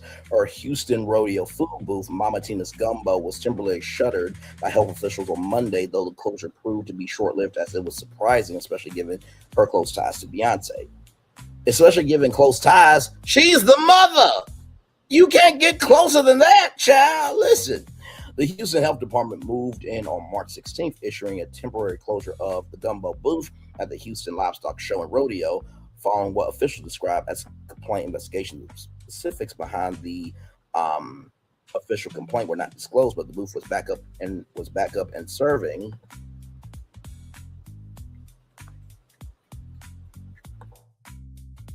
It's an initial complaint, yes, indeed. But the booth was back up and serving within 24 hours after passing a follow-up inspection.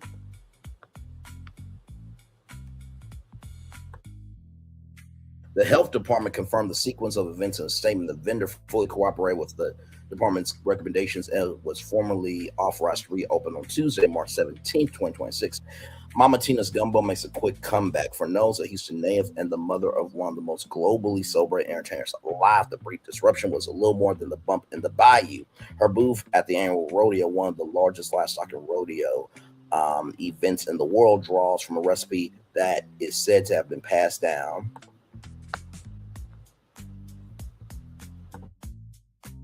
and refined over decades within the Knowles family kitchen. The gumbo, by all accounts, is no ordinary staying food. It carries the history and home cooked credibility that comes with years of family perfection, and reportedly, it has the approval of Beyonce herself. For fans who showed up to hoping to sample a bowl, Monday's closure was a brief but frustrating detour. Now, I may be wrong about this. To the live chat, let me know. To the replay gang, leave your comments below, but let me know. I thought that gumbo was from New Orleans, not Texas, right? I know Texas is known for more barbecue than gumbo, but y'all let me know. Okay, y'all let me know. I do believe gumbo is more of a southern delicacy, so I'm not saying that gumbo is made in Texas, but just from what I know, it's from New Orleans. Okay, so let's keep going. The family recipe with deep roots.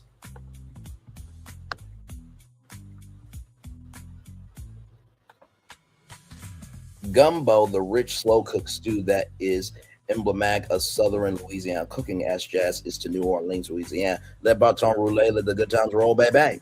Holds deep cultural significance for many Black families in the Gulf South. For the Knowles family, the dish is more than a menu item. It is a living tradition, a piece of culinary heritage carried into public spaces with obvious pride. The decision to set up shop at the Houston Rodeo, an event that draws over 2 million visitors each season and remains a cornerstone of Texas culture,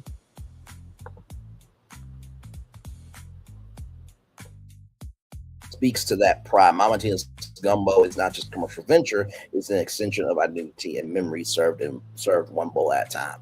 Now, usually, whenever you are at a state fair or a rodeo, now, there are some places, well, I'll say it depends on how big the fairgrounds are, right?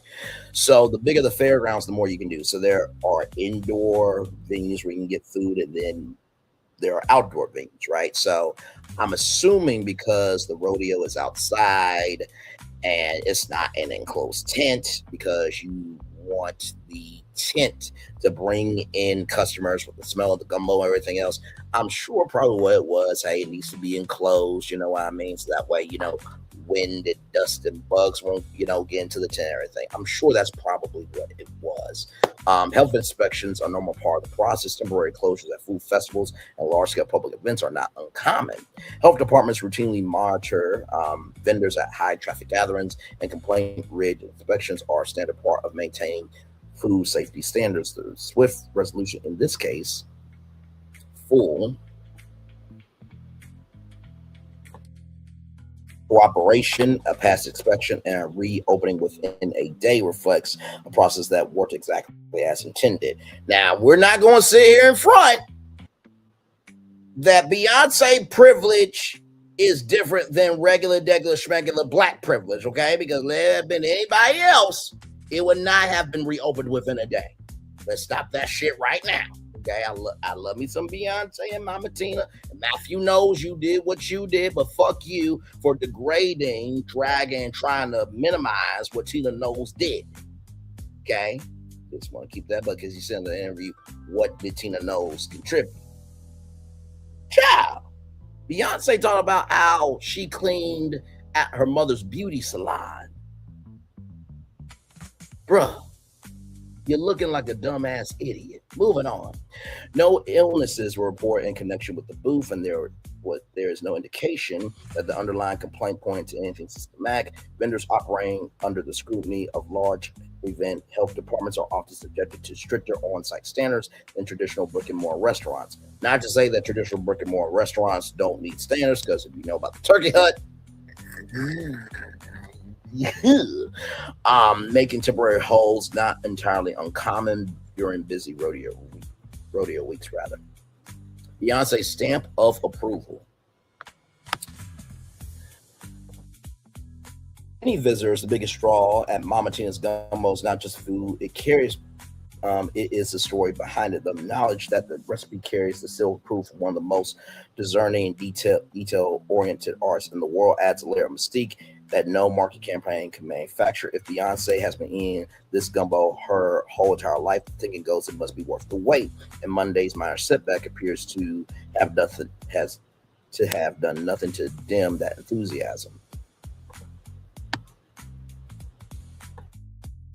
By Tuesday, the line was back, the gumbo was hot, and Mama Tina was back in the saddle. So there it is there. Shout out to Mama Tina. Listen, anybody trying to do something good in the neighborhood, they're trying to get to the bag, they're trying to do anything that's not adding destruction to the world, I'm always going to root for. Shout out to Mama Tina. Now, something that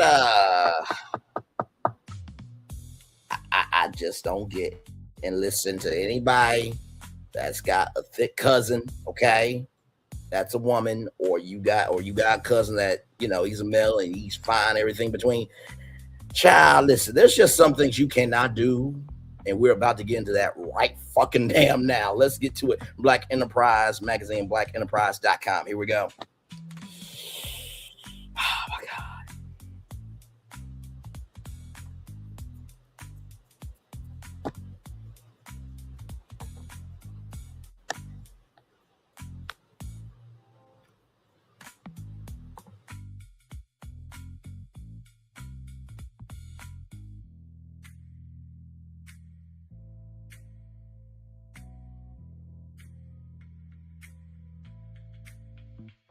See it, right? Y'all see it, right? Y'all see it, right? Mama was trending for 2 days, right? And this is why I said in the thumbnail, I said, y'all don't at me, but I think this is the most that Mama Tina has been talked about in a long time. Like, don't at me. I don't hate Beyonce. I don't hate Mama Tina. I was just saying the quiet part out loud that I think that this is the most that she's been talked about in a while. Okay, that don't mean she don't ever get talked about, but just keep it a buck. But y'all see that right there, okay? Gross. I cannot believe in the world we live in, this is a fucking thing, child. First cousin marriage ban fails, leaving door open for practice to continue. Believe it or not, 16 states have no restrictions, child. Y'all listen. I always say, y'all, I don't know what destinations are going to form, but damn it, I'm going to be your tour guide to get you from A to Z, child. And this is more the, you know, XYZ portion of the tour, okay? Listen. Let's get into it, child. Here we go. Oh, my Lord.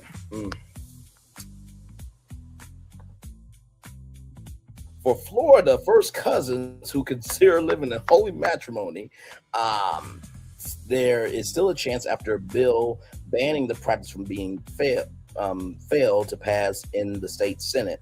WFLA reports. Now, I ain't trying to say nothing, but who in the Florida State Senate is married to their first cousin? Listen. Or do you have family members that are married to their first cousin? Okay, listen.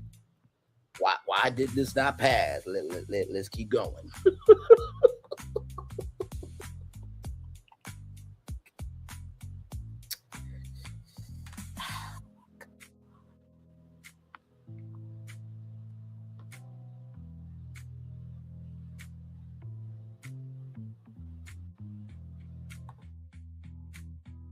All right, so here we go, y'all. HB 733 will prohibit incestuous marriage from being recognized. I know. It's the fact you have to have a law to not marry cousins. I know. HB 733 will prohibit incestuous marriage from being recognized for any purpose in Florida, but has failed to pass by lawmakers, making it one of 16 states where marrying first cousins is still legal. Legislation lays out what constitutes collateral consigliatory, I guess, meaning a man would not be able to marry any woman who is labeled his sister, aunt, or niece. Same goes for a woman who cannot marry a man she is related to, listed as her brother, uncle, or nephew, listed under the same definition. Now, 47, we know you got a residence in Florida, okay, at Mar-a-Lago. Now listen, before anybody gets on to me for what I'm about to say, I don't want to hear it because this motherfucker has said it many times about Ivanka. Listen, look. If Ivanka was not my daughter, I would be dating her. Okay, so I don't want to hear it. I don't want to hear it.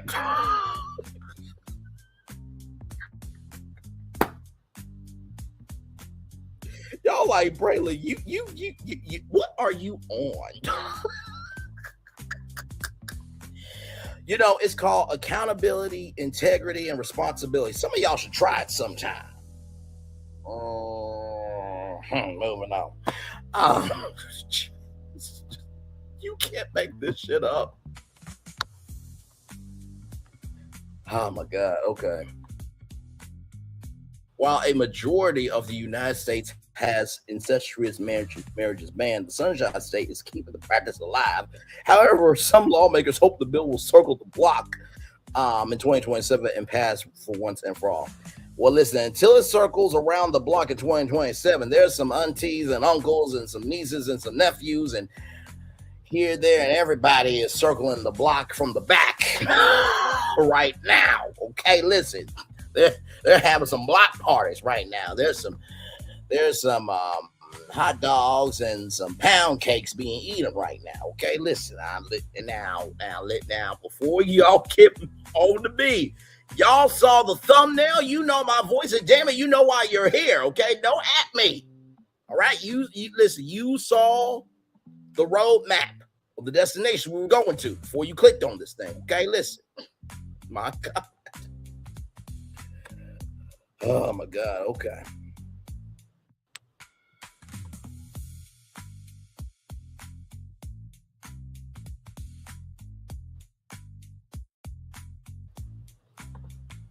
Okay, I think we need to do the right thing here for Floridians here. I think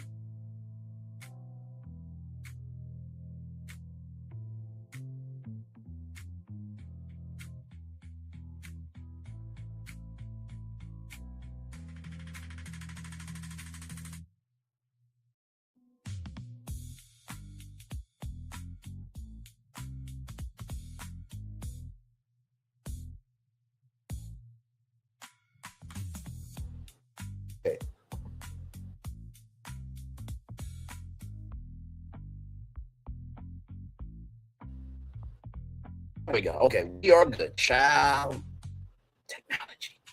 I think we need to do the right thing here, right, for Floridians. I think it should come back whether as a standalone bill or whether it's tagged into some other bill. Not really sure we'll see State Republican Representative Dean Black told Action News Jax, that's Jacksonville, Florida, by the way. Black was surprised that the bill failed to pass the Senate after he didn't receive any pushback when he introduced the measure in a broader department health bill. But that wasn't the case. There was a time when I think first cousin marriages were allowed because population densities were not great.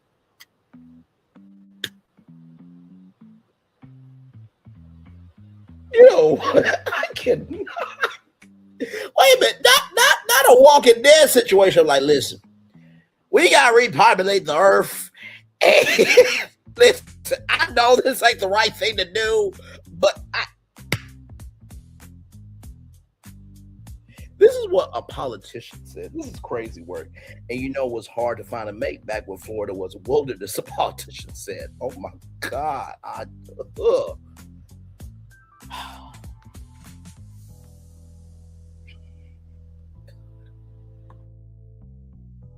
During the days of the Civil War, hundreds of years ago, cousin marriage was common, even being legal in 34 states, but that's not the case these days.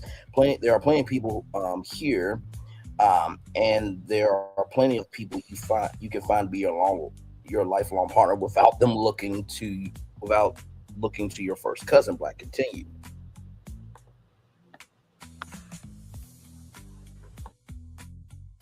Nine other states mostly ban the practice but have exceptions in place, such as one partner being infertile with both partners being above a certain age, or if the cousins are of the same sex. But Florida, California, New York, Massachusetts, and Georgia are among the 16 states with no restrictions. Child, I wouldn't be surprised if Arkansas was a part of that, child.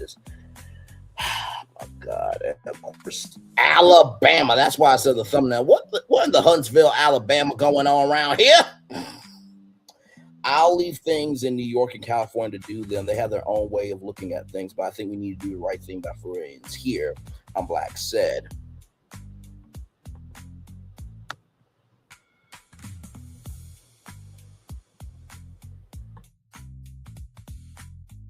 Lawmaker explained one of the reasons the bill fell was disagreements over legislative elements that created an impasse. The bill died as the session's clock expired. Black said cousin lovers may want to prep their proposals now, as he hopes the bill will make its way to a session again. So yes, I think it should come back as a standalone bill, or whether it's tagged onto some other bill. Not really sure, he said. We'll have to see. And related content, marriage between a 24-year-old Black woman and an 85-year-old white man goes viral as they want to have a baby. You cannot make this shit up. Y'all, listen. No. And no. So listen, if you live in one of those 16 states and you have a thick cousin or you got a male cousin that's looking good and you present the shit to him, you're fucked up. Okay? I just want you to know that you just... I'm laughing to keep from crying because it's like, why in the fuck? Why in the motherfucking shit is this a thing? I don't get it. Like, there are people who have ran into Steve Harvey Moore show. Dear Steve and Shirley, I had a great time with my partner, but later I found out they were my cousin. But I kept going with it. Why share that on a national syndicated radio show? People have went on Dr. Phil with this shit. Y'all, that's it for me. Let's roll on to Tubi, okay? Oh my God. Let's just roll on to Tubi. I can't do it. Just Tubi.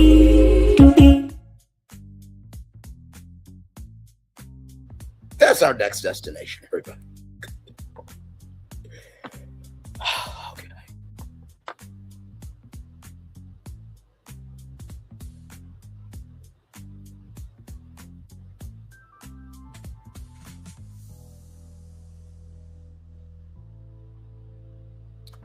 All right.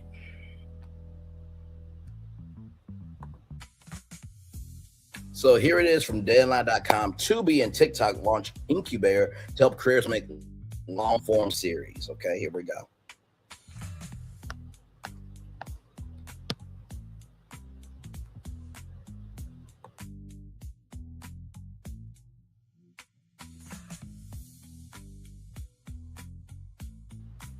In the latest bridge between the career economy and traditional media, Fox-owned streaming service Tubi has teamed with TikTok to help the latter talent pool develop long-form series. The companies have launched an incubator to help TikTok creators develop original shows to premiere exclusively on Tubi. The programming route will span many genres across scripted and unscripted. The companies say creators will lead the creative direction of the projects and receive support from Tubi. TikTok will help identify creators who will be considered for the program, with an announcement of initial participants expected by this summer.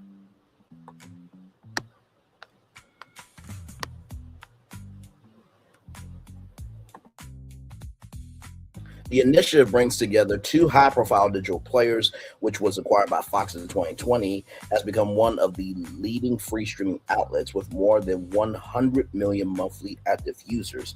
TikTok's explosive initial growth in the United States has leveled off somewhat, but it still has 200 million plus monthly views here and several times that in other parts of the world.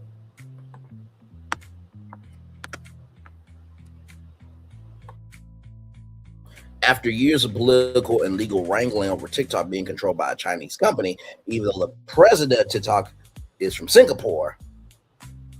Yeah, I know. A deal was finalized in January to transfer control of its U.S. operations to a new joint venture. The new group of investors includes United States stakeholders like Oracle, Michael Dell from, the Dell computer company, through Chinese-based ByteDance retains 19.9% of the entity.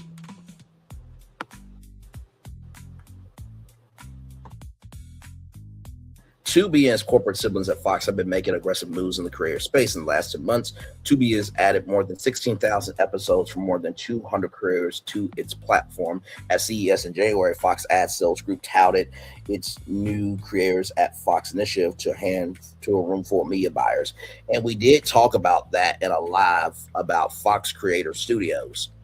And y'all know I've been pushing for YouTube Studios for a long time now. YouTube, are you going to let Fox whoop ass on what y'all do? I'm just asking a question. Because y'all the ones who broadcast an NFL game from Sao Paulo, Brazil for free on YouTube. You're bringing the Oscars to YouTube in 2029. And y'all mean to tell me that y'all can't... Oh, sorry. Sorry. Allergies. Anyway, y'all mean to tell me that y'all can't do YouTube Studios when y'all used to have YouTube Originals for YouTube Red? And Pedro Pena, who is the executive vice president of Europe, the Middle East, and Africa, said that there's no appetite for originals. And then Mahone said we don't know how to pick content, but yet long form content is trending more, to the point where y'all have upfronts now for YouTube, and you change your TV interface to look more like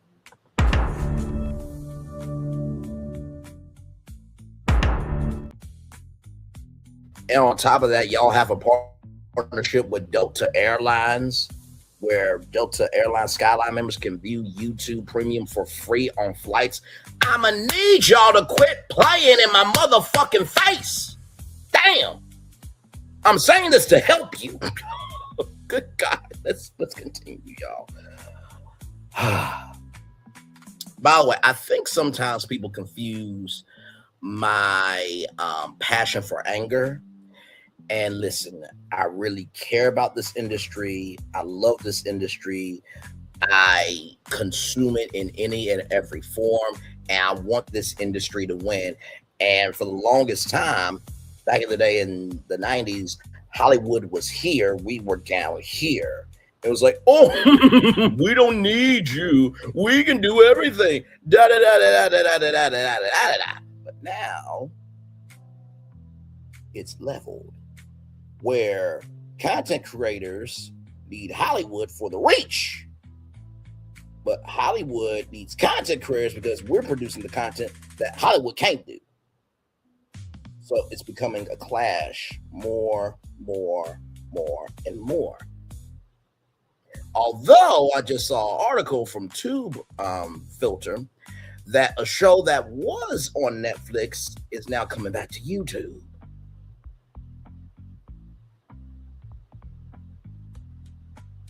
Yeah, you guys remember when I talked about Studio Lambert, you know, is in the process of making YouTube originals. Now, Studio Lambert is one of the biggest unscripted content players in the space of television.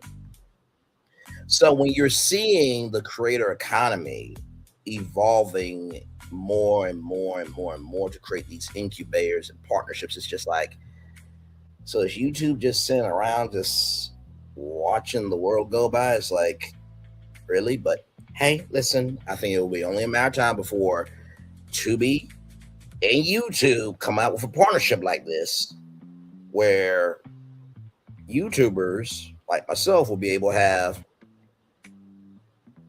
Brainley's Virtual Tour Live to become a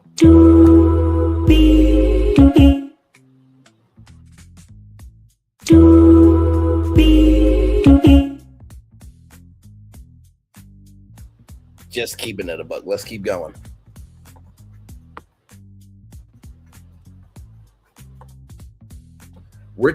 Rich Bloom, I was about to say Richard Bloom, but Rich Bloom, General Manager of Career Programs, Executive Vice President of Business Development at Tubi, participated in the Consumer Electronics Show event. In a statement about the TikTok partnership, he said Tubi is doubling down on giving creators a real bridge from digital platforms to premium long-form storytelling.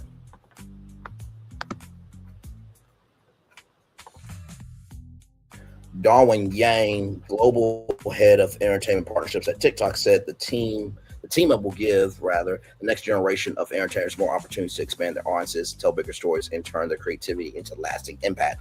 So Studios was the first platform that I saw working with content creators, and Issa Rae from Insecure and Color Creative were a part of that. Then you had NBC Universal launch Unscripted Accelerator, which 5 content creators were going to win a $20,000 development deal with NBC Universal on all the cable networks before the cable network split off into a separate company called Versant. I've been covering that for a while. Just type in Versant into the search bar on this channel. You'll find everything that you need to know. I always have NBC News and the Today Show on that.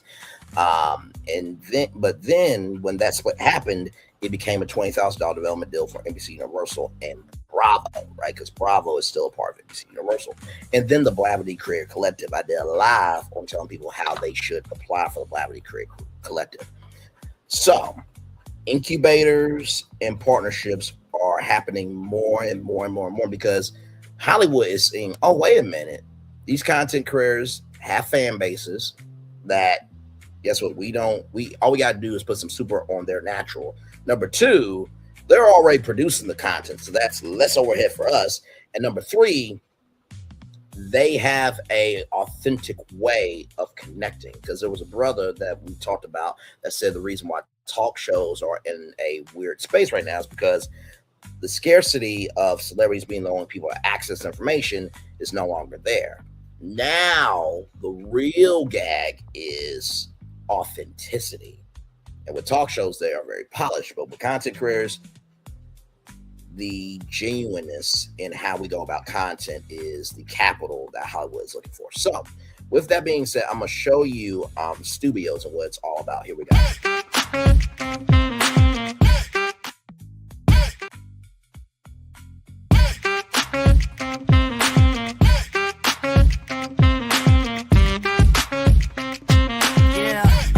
Yeah, we hustle all day.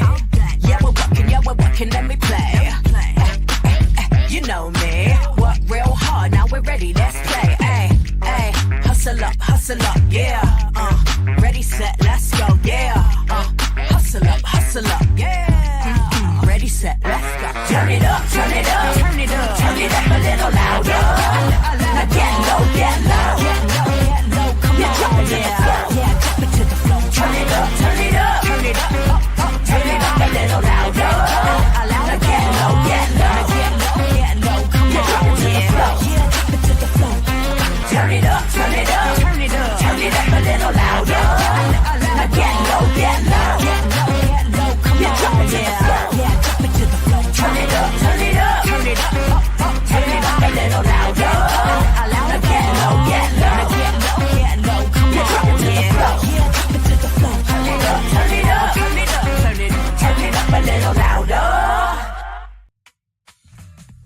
So you saw that, right? Build your hype team, right? Bring your project to Tubi. If that show is a hit, we'll greenlight the next one. No bullshit. Like I always say, around here, one thing to know and two things for sure. A lot happens early road. It's a new morning for America's family. Sun's coming up, so make it all that it can be. You know a lot happens early. I'm Harry Smith. I'm Julie Chen. I'm Maggie Rodriguez. Morning everywhere. Come on, get up. I'm Russ Mitchell. And I'm Dave Price. And it's a little early for this. Right now, this it's a new morning for America's family. Sun's coming up, so make it all that it can be. You know a lot happens early. Every day's good when you're starting it out right. But whenever you're in the daylight, and a lot happens early. Can you feel it when I say? Good morning, everybody. Are you girls ready for the Jonas Brothers? We have an early show exclusive. Yes. A lot happens early. Early. A lot. A lot. A lot happens Early. The Early Show, weekday mornings on CBS. It's a new morning. Like I said, if you pay attention, a lot happens early over here. Let's continue this with an article from Tube Filter, and then Yotel, our last destination, and then y'all, the Daily Motivator, and then that's the show. So let's keep going here. Give me one moment.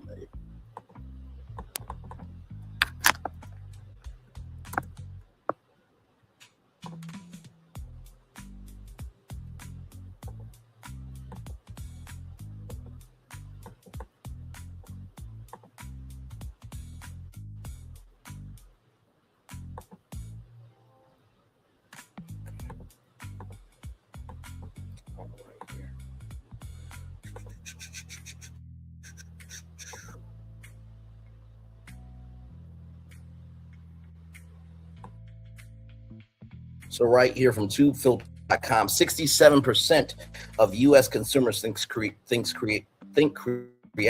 are more authentic than TV.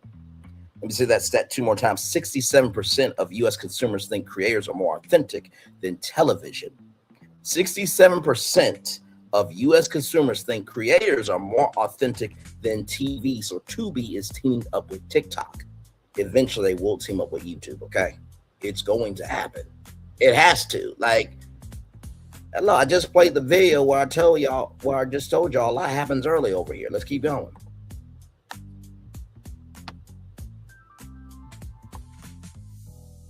Streaming service Tubi and its parent company Fox are all about creators these days, and a partnership with TikTok will double down on that commitment. The two platforms are uniting to launch a creatorverse incubator that will help creators transition to the realm of long-form programming. The partners Tubi chooses for its inaugural incubator cohort will develop original series that will premiere exclusively on the free-to-watch content hub. Both scripted and unscripted formats will be considered, and Tubi plans to launch shows across a variety of genres.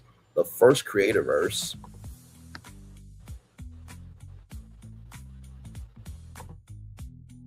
participants will be revealed in the summer. TikTok will help Tubi identify creators who are good fits for the Creatorverse incubator. The app will also use its Spotlight solution to drive engagement and hype surrounding the original shows. Tubi is doubling down on giving creators a real bridge from digital platforms to premium long-form storytelling, said Tubi General Manager of Creator Programs and Executive Vice President of Business Development, Rich Bloom, in a statement. TikTok has become one of the most powerful engines for discovering creative voices and building passionate communities at scale. This partnership allows us to work with successful TikTok creators who are ready to take the next step creatively, expand their fandoms to new audiences on Tubi, and bring Tubi fans more stories that they can't find anywhere else. The arrival of former TikTok executive Kudzi Kunchubu at Tubi signaled the platform's intention to elevate the voices that are bubbling up on social media feeds. A slate of creator program followed, including contributions from TikTokers like Keon Campbell. Tubi is not the only Fox property making that pledge. Tubi's parent recently announced the hire of Billy Parks, a program executive who has worked on several creator-led shows. If you're wondering why Fox is so gun-ho about careers, Tubi's stream report provides the statistical justification for the push. The annual survey of U.S. consumer habits revealed an increasing preference for creator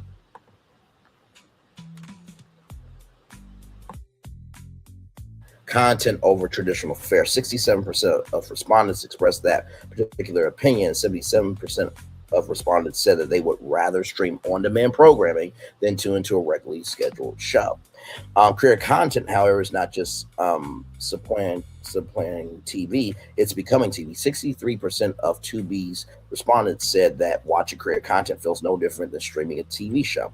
If careers are going to be the future of entertainment, Tubi plans to be right there alongside them. The Fox-owned hub will talk more about its plans and the rationale behind them when it hosts a new upfront presentation on March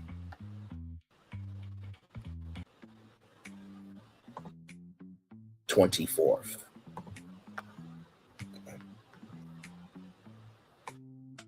So believe me, I promise you, if there's anything from that upfront, new front. So basically what an upfront is advertisers come out to see what new shows are coming out, what new ways advertisers can make more money, and basically the status of a media company. The new front is basically that same thing, but for new platforms, right? And I want to go back to something that's very interesting here.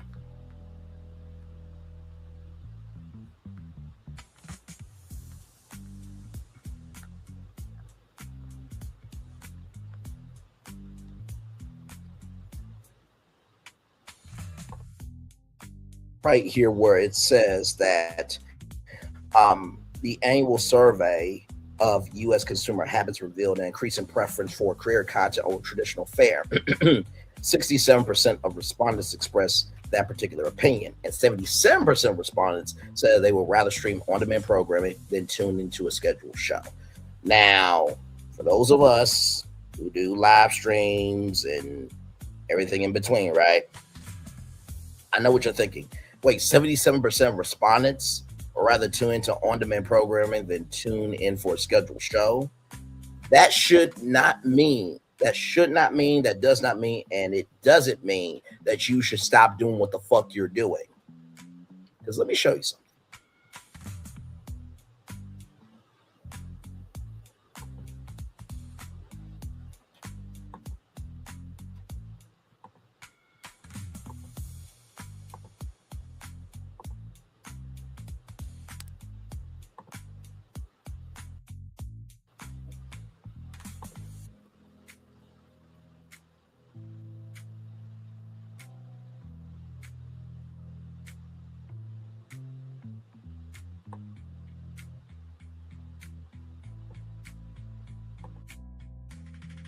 Right here is the content library.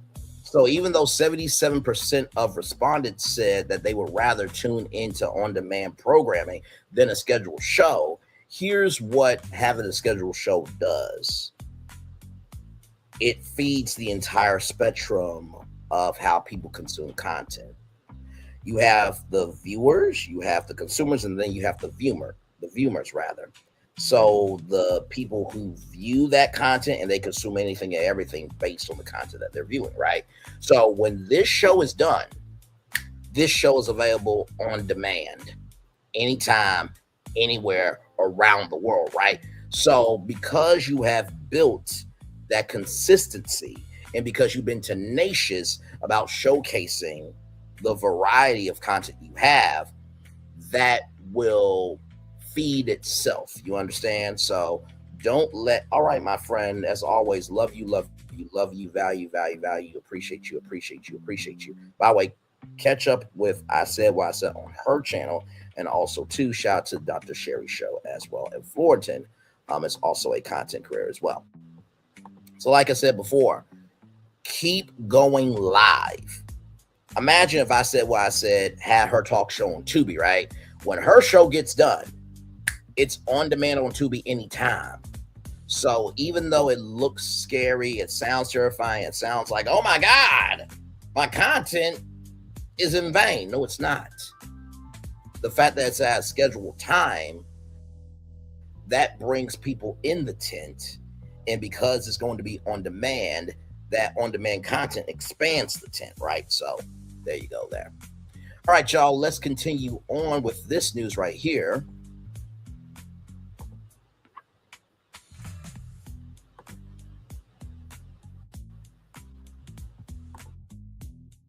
So this is from Travel Weekly. Yotel, which is the combination of a hostel and a hotel, inks franchising deal with Hilton Hotels.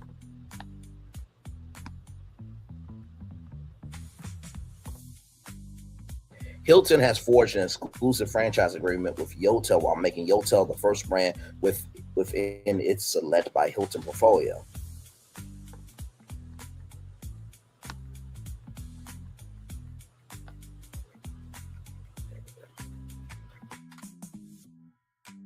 Excuse me. Select by Hilton is designed to bring high-quality established hotel brands into Hilton's fold without requiring them to give up their individual identity. I was about to say individuality, but individual identity or brand management, Hilton said.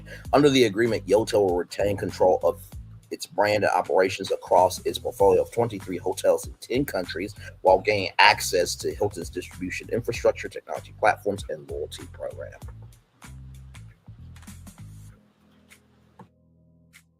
Yotel, which debuted in London, England in 2007, is built its concept around efficient use of space in urban markets, incorporating tech-forward features such as automated luggage storage and a signature smart bed, which converts from a flat bed to a sofa with a touch of a button. This also happens on Virgin Voyages, but you have to press a button for an attendant to come. So, like when you want to be a couch, it'll fold into a couch, and when you want to be a bed, it'll fold into a bed.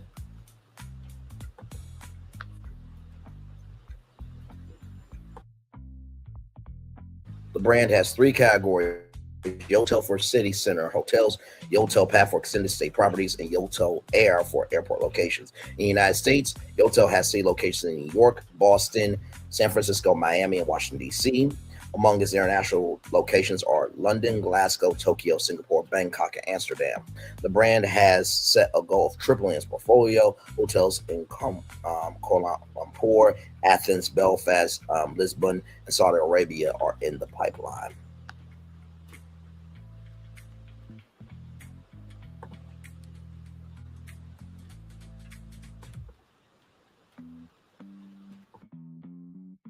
And this is from Hotel.com right here. Hilton announces exclusive agreement with Yotel to expand global footprint in lifestyle segment.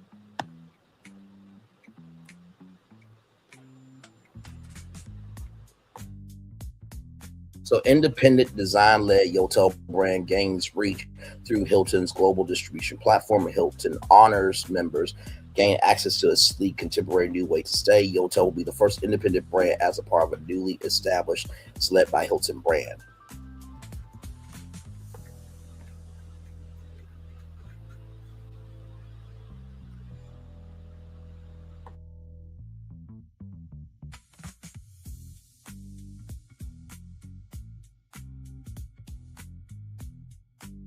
So Hilton announced today an exclusive agreement with Yotel that will provide guests yet another way to stay.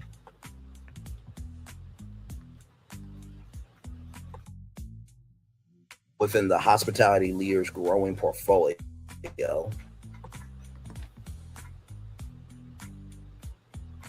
me a moment, y'all.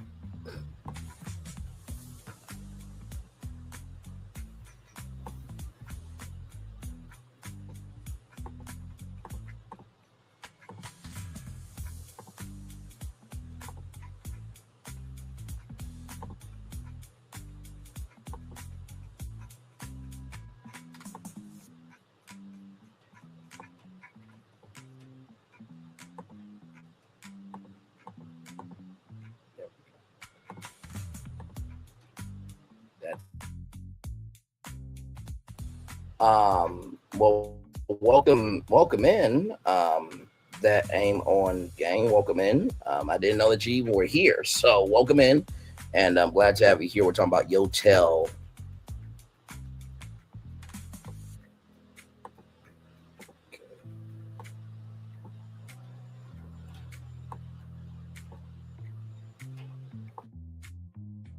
All right, here we go. Hilton today announced an exclusive agreement with Yotel that will provide guests yet another way to stay within the hospitality leader's growing global portfolio with highly efficient hotels in urban markets. Yotel has pioneered ways to meet changing guests' needs throughout stays that feature smart room design and clever tech-enabled features.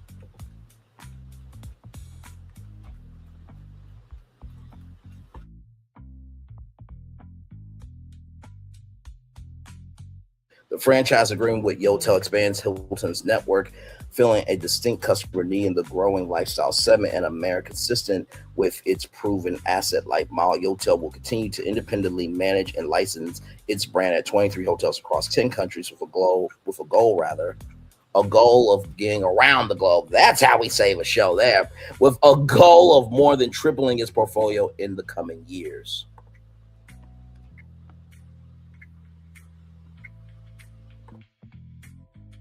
Yotel will be the first. I'll show your comment there. Thank you so much for being here. Yotel will be the first brand the newly established Select by Hilton. Select by Hilton is designed to grow into a brand that creates new ways to stay for guests with the trust, confidence, and perks they expect to come from Hilton. High-quality established hotel brands that join Select by Hilton will retain their own identity and brand management while they connect to the award-winning Hilton Honors loyalty program, enjoy the benefits of Hilton's superior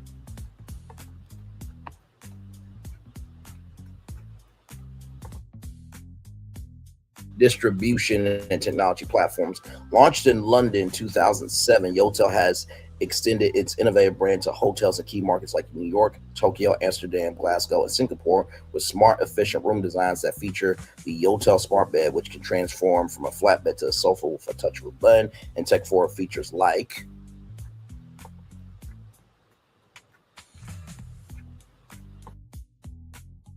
automated luggage storage. The addition of Yotel to Hilton's network is the latest example of our commitment to capital efficient growth through a relationship that's both complementary to our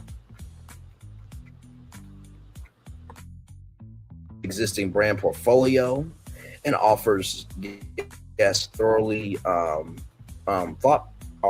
thoughtfully designed sleek new ways to stay with Hilton in key urban locations around the world, said Christian Charnox, Executive Vice President and Chief Development Officer at Hilton. This agreement further strengthens our network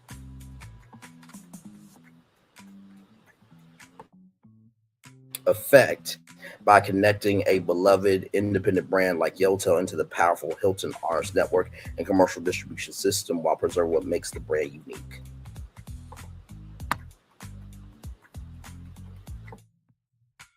The Hilton brand increases visibility and demand for Yotel without altering the experience that defines Yotel's brand, which will continue to operate with the same quality, intelligent design, and service style.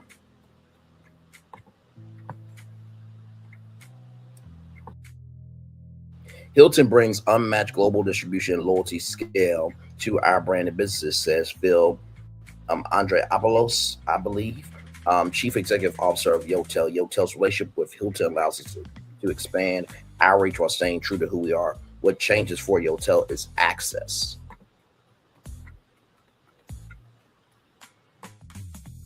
Not identity in a capital light and scalable way.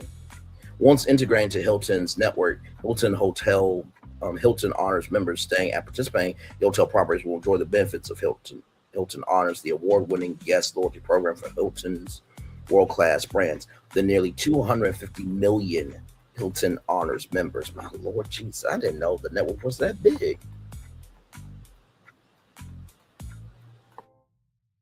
Who book directly through preferred Hilton channels have access to instant benefits and contactless technology exclusively through the industry-leading Hilton Honors app.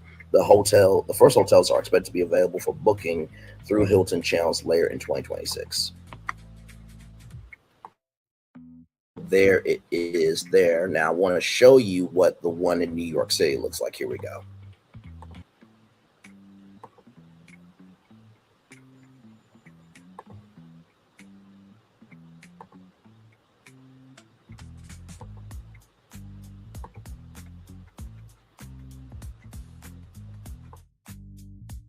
So that's how you check in.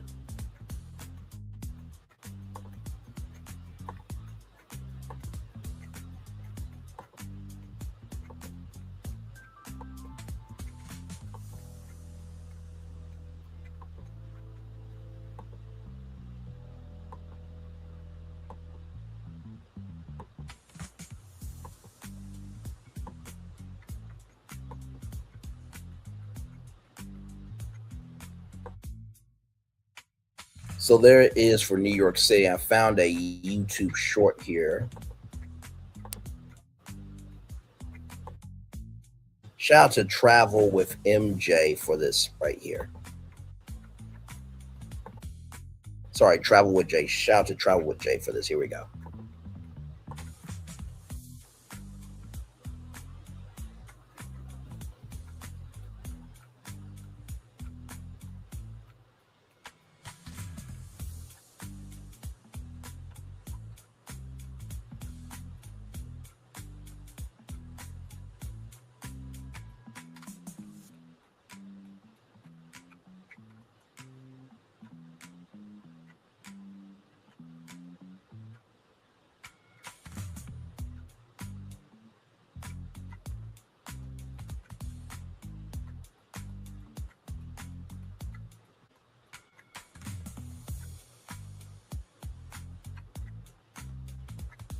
Yeah.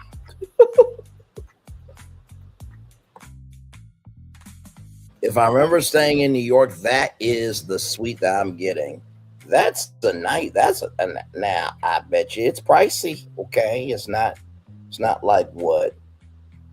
It's not like it's $100 a night, but that's nice. That's very nice. Shout out to Travel with Jay for that great short there here available on YouTube, y'all. That's the show. I'm gonna turn my camera now because we done the whole show for over 2 hours. Yes, we have.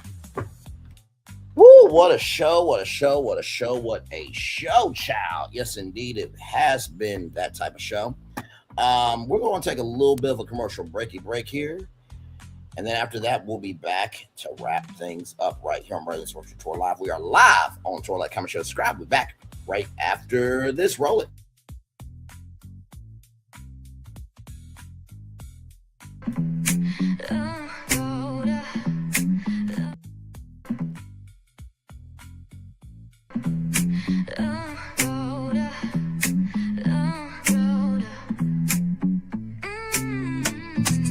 Lights go low, the city goes high.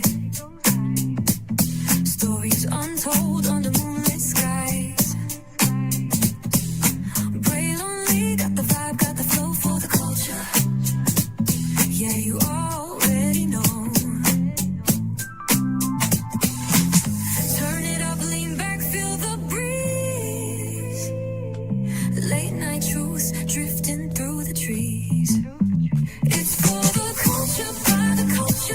Braylonly's got the soul to show ya. Breaking it down, lifting it higher. Feel the rhythm, spark the fire. Headlines flip with a soulful twist. Behind the scenes where the magic sits. It's the heartbeat of the now and the then. Where the story starts and never ends. Tune in, lean and feel the groove. Every moment, a vibe you can't lose. It's for the culture, by the culture. Braylonly's got the soul to show ya. Breaking it down, lifting it higher. Feel the rhythm, spark the fire.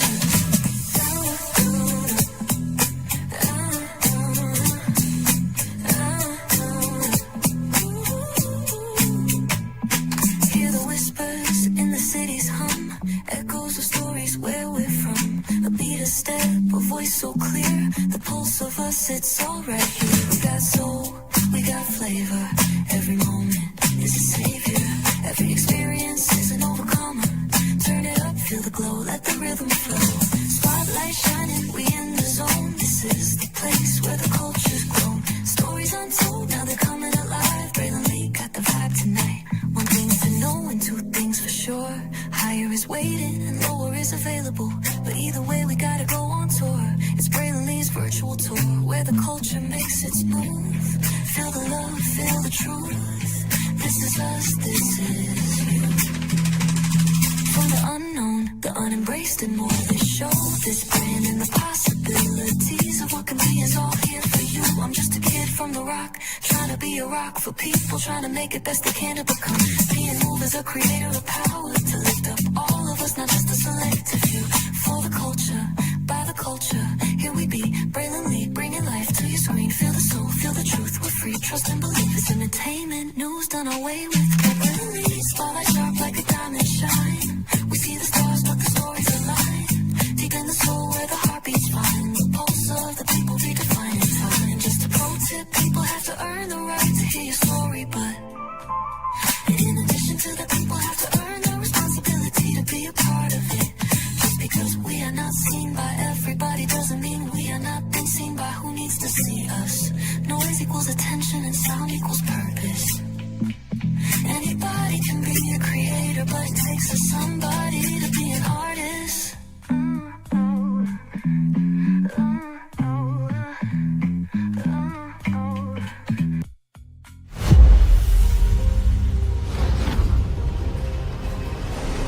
Beyond this gate, find gardens green and epic worlds to fill your dreams.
There's really no secret about our approach. We keep moving forward. With the hope that it will be a source of joy and inspiration to all the world. In Disney's 102-year history, there have been many defining moments and countless achievements. Today, we celebrate another thrilling moment, the creation of a spectacular new Disney theme park resort coming to Abu Dhabi.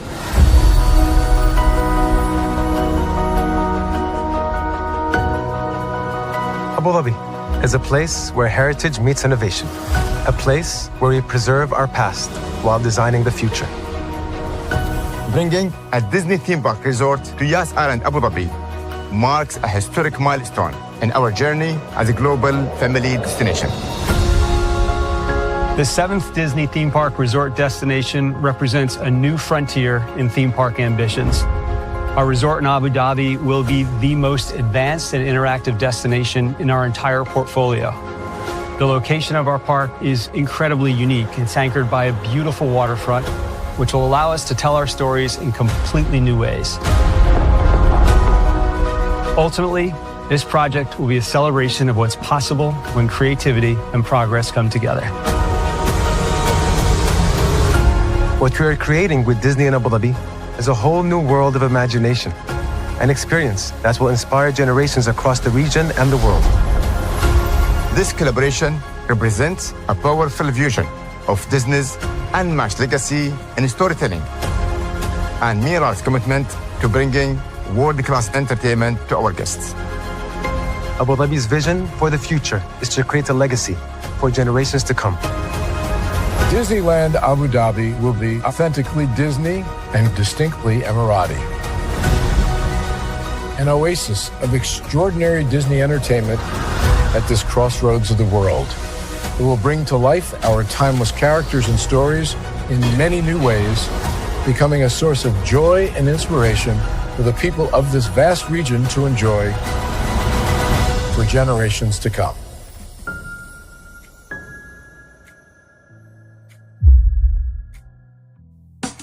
Caesar.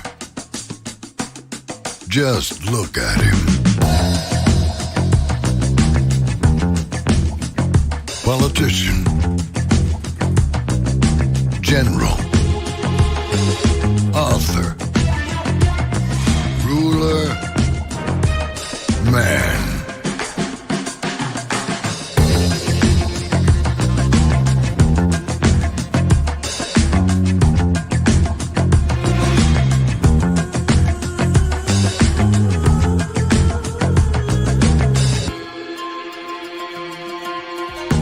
Legend has it, he's not only stared into the belly of the beast, he's had it for dinner. Here he's free to relax, or party, or relax, or party, or relax, and party. His is a world of opulence, excess, and the occasional impulse buy. Not one to rest on his laurels, he's famous for ushering in a new age of entertainment. So, for anyone seeking a place where the sun never sets on a good time, all this awaits. I am Caesar, and I approve this palace.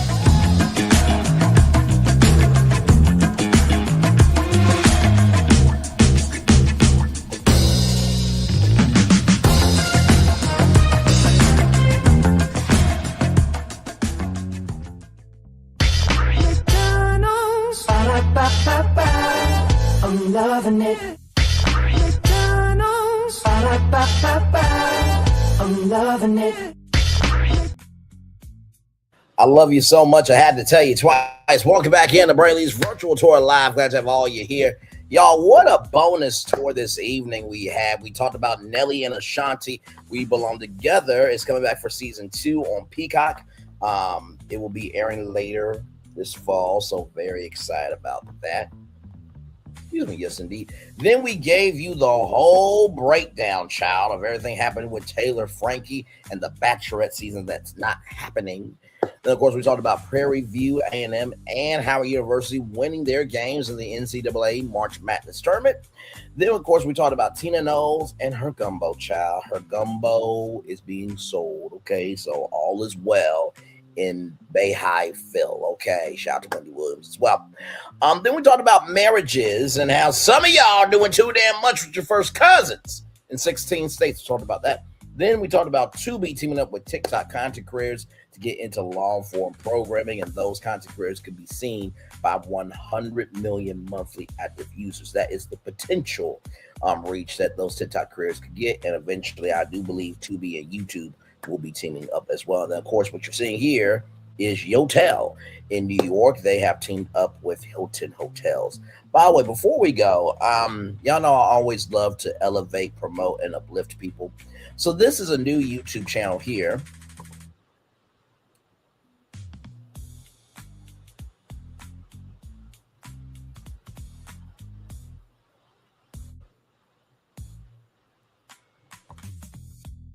So this is the the Ty Noel show. So I want y'all to see just the introduction. Now it's only got like 100-some subscribers, but I want you guys to watch the introduction.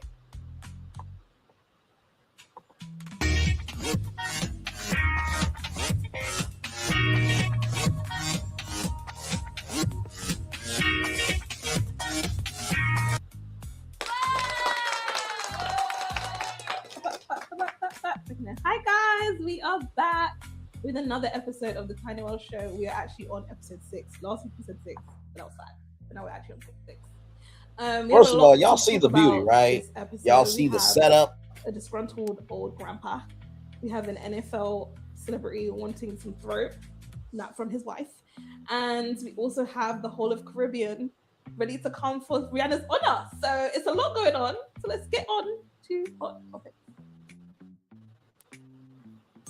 Like I said, for a channel to only have 100 subscribers, so here we are. This she is definitely doing her thing. So like, comment, and share to her channel. This is her page right here. Shout out to her. I'm gonna drop her link in the chat. Please like, comment, share, and subscribe, y'all. Everybody starts at 0. I am very grateful to each and every single one of you who like, comment, share, and subscribe, because it all works together for the good. But when I saw this sister, I'm like, hey, listen, I gotta promote it. So let me drop that link in the chat right now.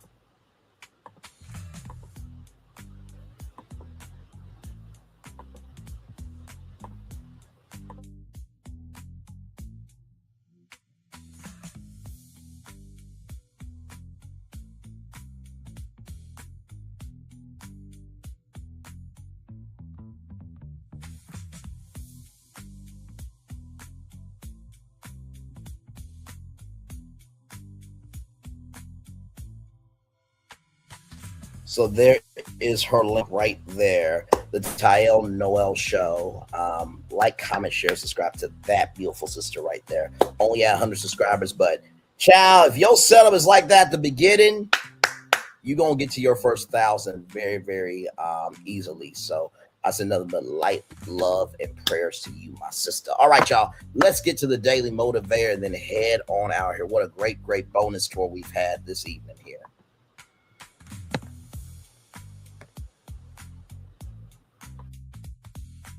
You can see a lot just by looking. Yoga Berra. Very, very wise words there. All right, y'all. It's time for the Daily Motivator for March 19th, 2026. Let's get into it.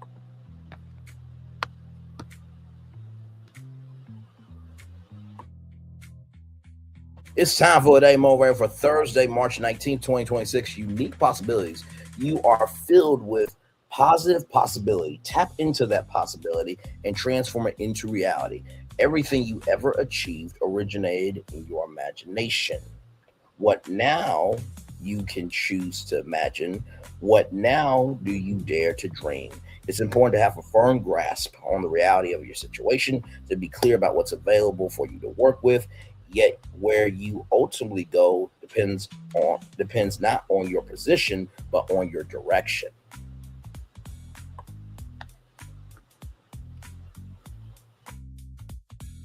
Decide what kind of world you prefer to inhabit and what kind of life you wish to experience. Point to your focus, your efforts, your resources, your skills toward your most desirable outcomes. When you act upon what matters to you, you infuse your actions with energy, passion, purpose, and great effectiveness. Forge ahead on a path you truly care about, and you'll gain new strength as you follow that path. Every day of your life has led you to this day and its unique possibilities. Take the opportunity you now have to add greatly to the richness and fulfillment of life. Ralph Morrison. Well, let's talk about it. Let's talk about it. So we're talking about unique possibilities. You know, I truly think of just the creativity of starting something, right? I mean, you think about Mark Zuckerberg and how he was at his dorm room in Harvard and just creating Facebook. You think about Colonel Sanders at Kentucky Fried Chicken, even though the original recipe was from a black woman, but that's a very important point to mention. But how Colonel Sanders got to his fame at the kind of in the elderly years of his life. You think about, you know, for example, Lonnie Johnson, the black man who invented the Super Soaker. When I found out, I'm like, oh my God, of course. So the first thing I want to tell you about unique possibilities is, remember, everybody has to start. But if there's no joy in starting something, you're not going to have joy in doing it. If you don't have joy in the start of something, you're not going to have joy in the journey of doing it. If you don't have the joy in starting something, you're not going to have the joy in doing it, right? So that's the first thing I want to tell you. The second thing I want to tell you is this.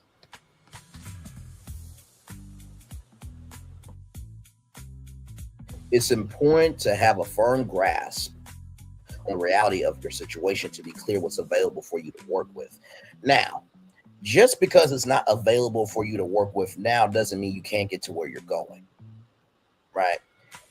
I was talking to my friend Florentin today. He was feeling a little down on himself. And I said, man, listen, I want you to know something. Everything that anyone does in life, they have been more of a failure than a success. Everybody knows about the success because that's the loudest part we want to listen to. But the most quiet part that nobody wants to listen to is the failures, it's the pitfalls, is the why the fuck am I doing this shit? Nobody wants to hear that. But remember, without you falling, you won't know how to get up. And without knowing how to be up, you won't know how to navigate when you fall down. That's the second thing I want to tell you. Finally, the third thing I want to tell you is this about unique possibilities.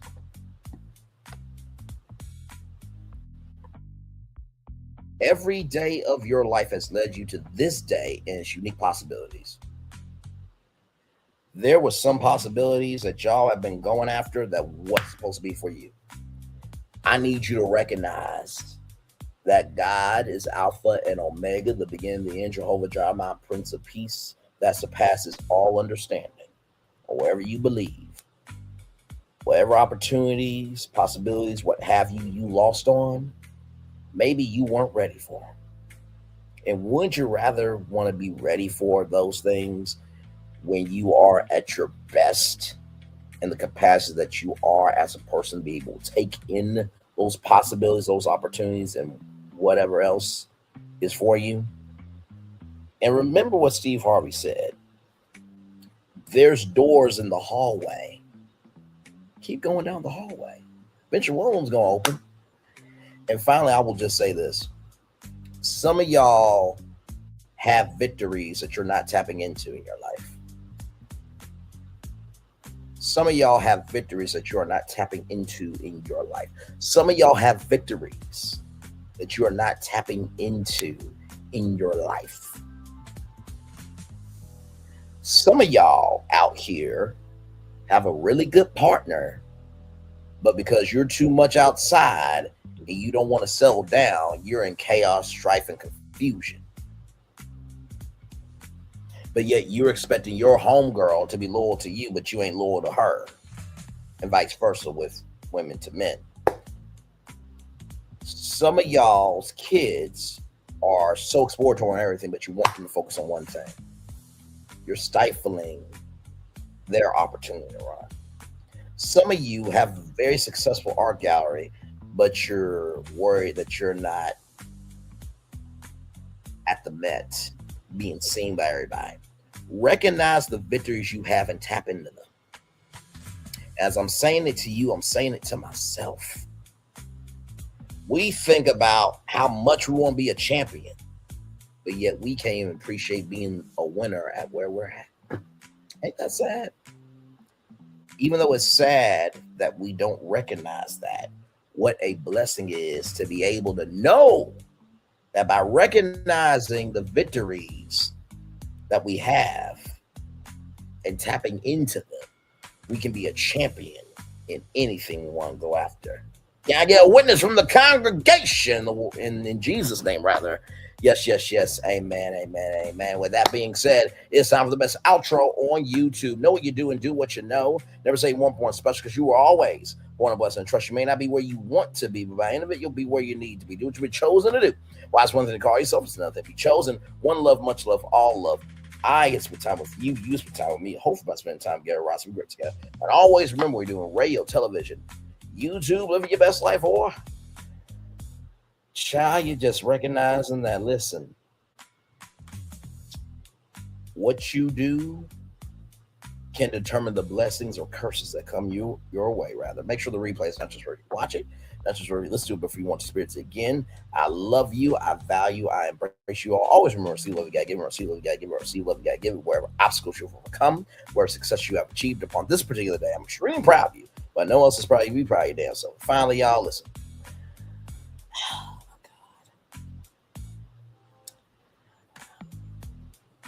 I truly think to myself, right, about, soda fountains, right?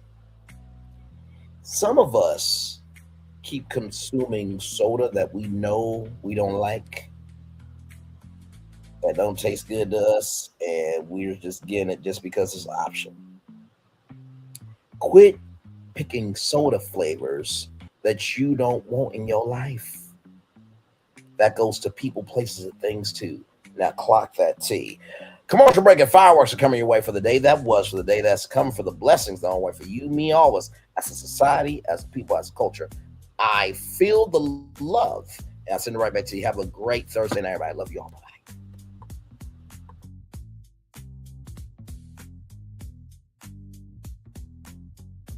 I thought I should tell you they've been talking about you. Yeah, they've been talking about you. They've been talking about the fact that they've done everything they could to stop you and everything they could to block you, but you still win. They've been talking about the fact that they have undermined your success and they have tried to sabotage your seasons, but you keep winning. They've been talking about the fact that even though they don't like each other, they get together to try to kill you, but you keep winning.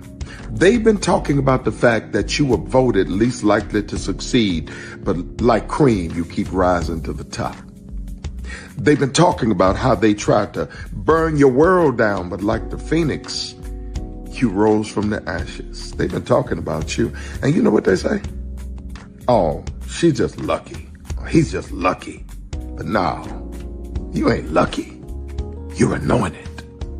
You got something on you. You got favor on you. You got power on you. You were born to win.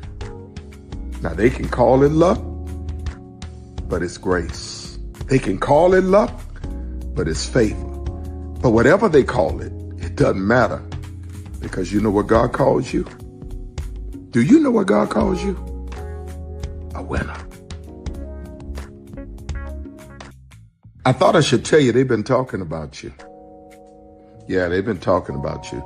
They've been talking about the fact that they've done everything they could to stop you and everything they could to block you, but you still win. They've been talking about the fact that they have undermined your success and they have tried to sabotage your seasons, but you keep winning.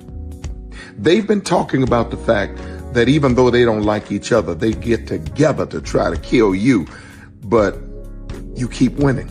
They've been talking about the fact that you were voted least likely to succeed, but like cream, you keep rising to the top. They've been talking about how they tried to burn your world down, but like the phoenix, you rose from the ashes. They've been talking about you. And you know what they say? Oh, she's just lucky. He's just lucky. But no, you ain't lucky. You're anointed. You got something on you. You got favor on you. You got power on you. You were born to win. Now they can call it luck, but it's grace. They can call it luck, but it's favor. But whatever they call it, it doesn't matter, because you know what God calls you? Do you know what God calls you? A winner. I thought I should tell you they've been talking about you. Yeah, they've been talking about you.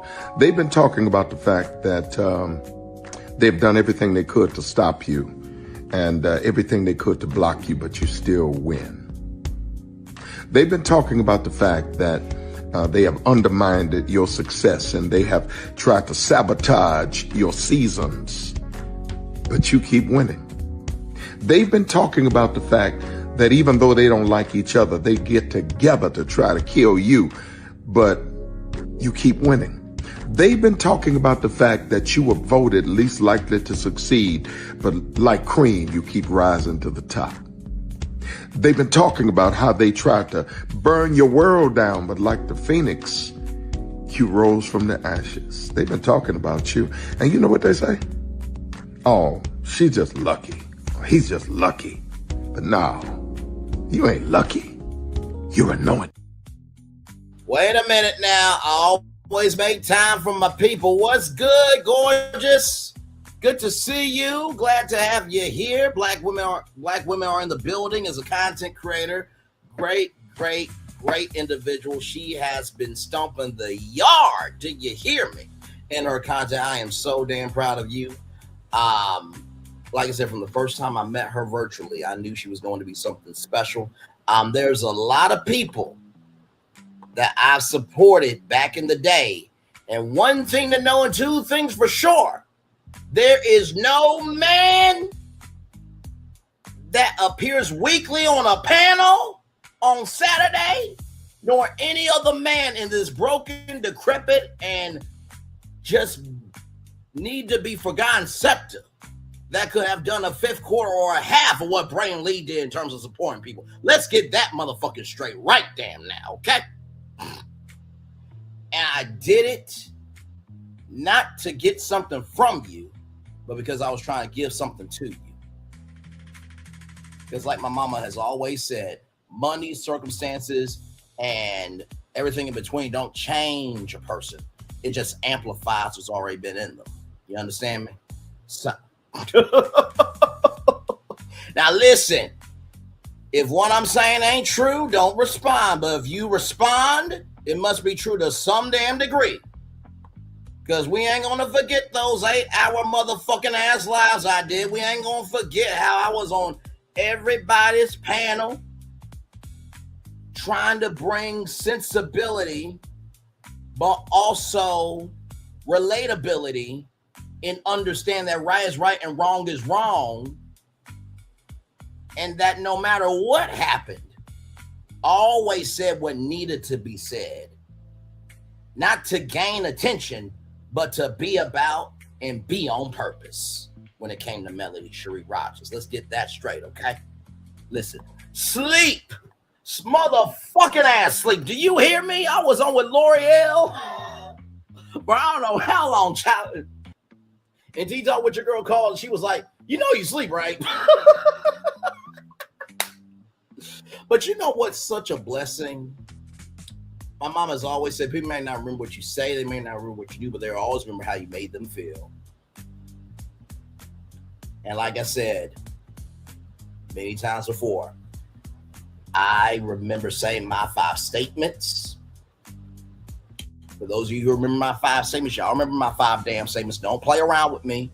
But the biggest statement that I said was this was going to prove who's a real content creator and who ain't a real content creator. And child, I know nobody wants to say my name because you know my name is good in weight, gold, and everything in between. But I've called a lot of shit that has come to pass. You know what's crazy on top of that? Let me come on camera and say this, because I do believe that it was a brother that said y'all need to watch for Paramount Skydance, and y'all need to watch what's happening with Warner Brothers Discovery. Remember when I said that shit? And now Paramount Skydance has bought Warner Brothers Discovery. But here's the gag, though. You ready? Because Netflix wanted to buy the studios and the streamers. And those cable networks, which include the Oprah Winfrey Network, is going to be spun off into Discovery Global. But because Paramount Skydance has now bought the whole enchilada, if y'all remember, for Paramount Skydance, in order for that deal to go through, they had to call up their diversity, equity, inclusion initiatives. You remember that shark that I had up, that you can't have 2 black networks? But y'all are more concerned about fucking damn show than the platform. But y'all got it, though. Y'all got it. Y'all got it. That's why I'm not stressed over here. Like, okay. So if for some odd reason, just like BET Plus is going to be folded into Paramount Plus, if OWN gets folded into BET, I don't want to hear shit. I don't want to hear no tears. I don't want to hear, where's Braylon at? Can he come on a panel? Can TikTok call Braylon? Don't you call me. None of yous. Because I tried to be there for y'all. I did. And just because I'm standing on business don't mean I have hate in my heart for anybody. Let's get that straight. Because I'm the first one to be a uniter before being a divider. I'm the first one to always promote what doesn't need. How can I put it? I'm always the first one to promote what no one else is talking about. But most of all, I know we can be more than what is said about us. That's never fucking changed. I want you to find one motherfucking bitch or Mitch to call me to the carpet about my time on YouTube. Find them. Bring them to me and let's have the motherfucking ass discussion. But you can't, you won't, and you never will. 1 million views off of covering black culture. 1 million views on standing on business. 1 million views of going my own way. Like I said, some of y'all, if y'all try to do a fifth core or a half of the shit I would do, that I do, y'all will have a mental fucking coma. Because I bet y'all, some of y'all like, damn, how does he keeps going on tour? How does he keep finding these destinations? How can he go from Nelly and Ashanti to talking about the hospitality industry in one show?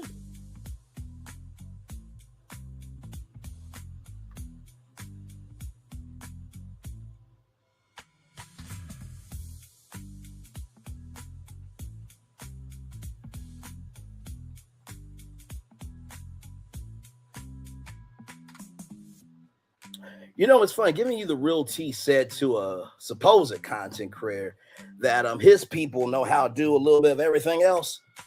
I would like for me and that content creator that giving you the real tea talk to, for me and that content creator to do a show each for a full week.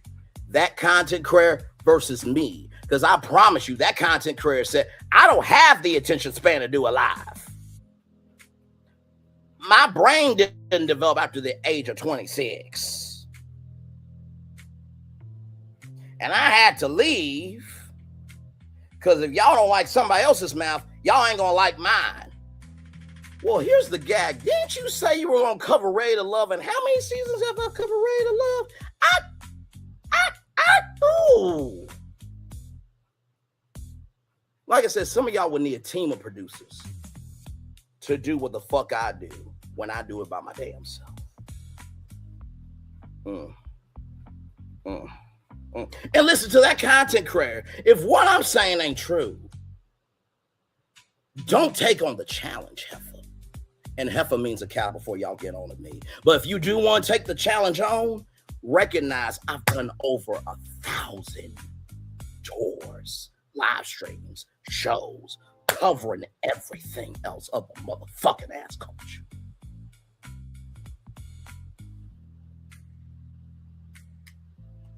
Do we need to go over my resume?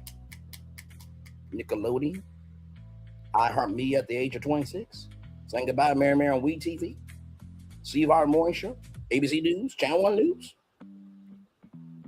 Sonny Minks from Love and Marriage Huntsville, formerly of Love and Marriage Huntsville. Let me put some respect on that sister's name. Dr. Shania Horan, breaking out the Never Ever Mets on OWN and Hard Hustle Houston, interviewing Aaron H. Diamond, Millie, and Josh. Ro watched every review. Dr. Ariel from Bravo's King Court watched every review and came on our show and gave us like a 50-minute interview.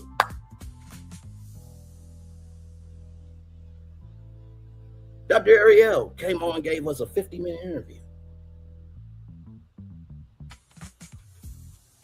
I really don't think you want to take that challenge on. I'm talking to that content creator that give you the real tea talk to, who said that other people can only be a one-trick pony. We're a child. In the words of Candace Dill Bassett, here's the mirror. I am projecting. And the gag is you're the insecurity. You make it do what it do and do. Have done it, will do it, and will always do it to the highest degree. Ask about me.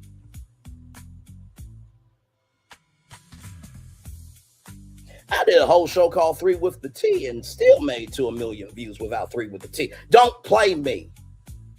Don't play me. Don't play me. And that's no disrespect to 3 with the T. I love that damn show. I wanted to come back with the Braxtons and close it out for y'all, but I can't fight for something more than them. So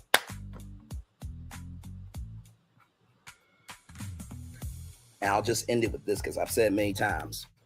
So many of you are so concerned at working at a bank location like Bravo that y'all forgetting there's more money with the bank owner of NBC Universal. But y'all got it. Y'all good. Y'all that bitch. Y'all that Mitch. But I'm trying to think. One Mitch lost his ass in court.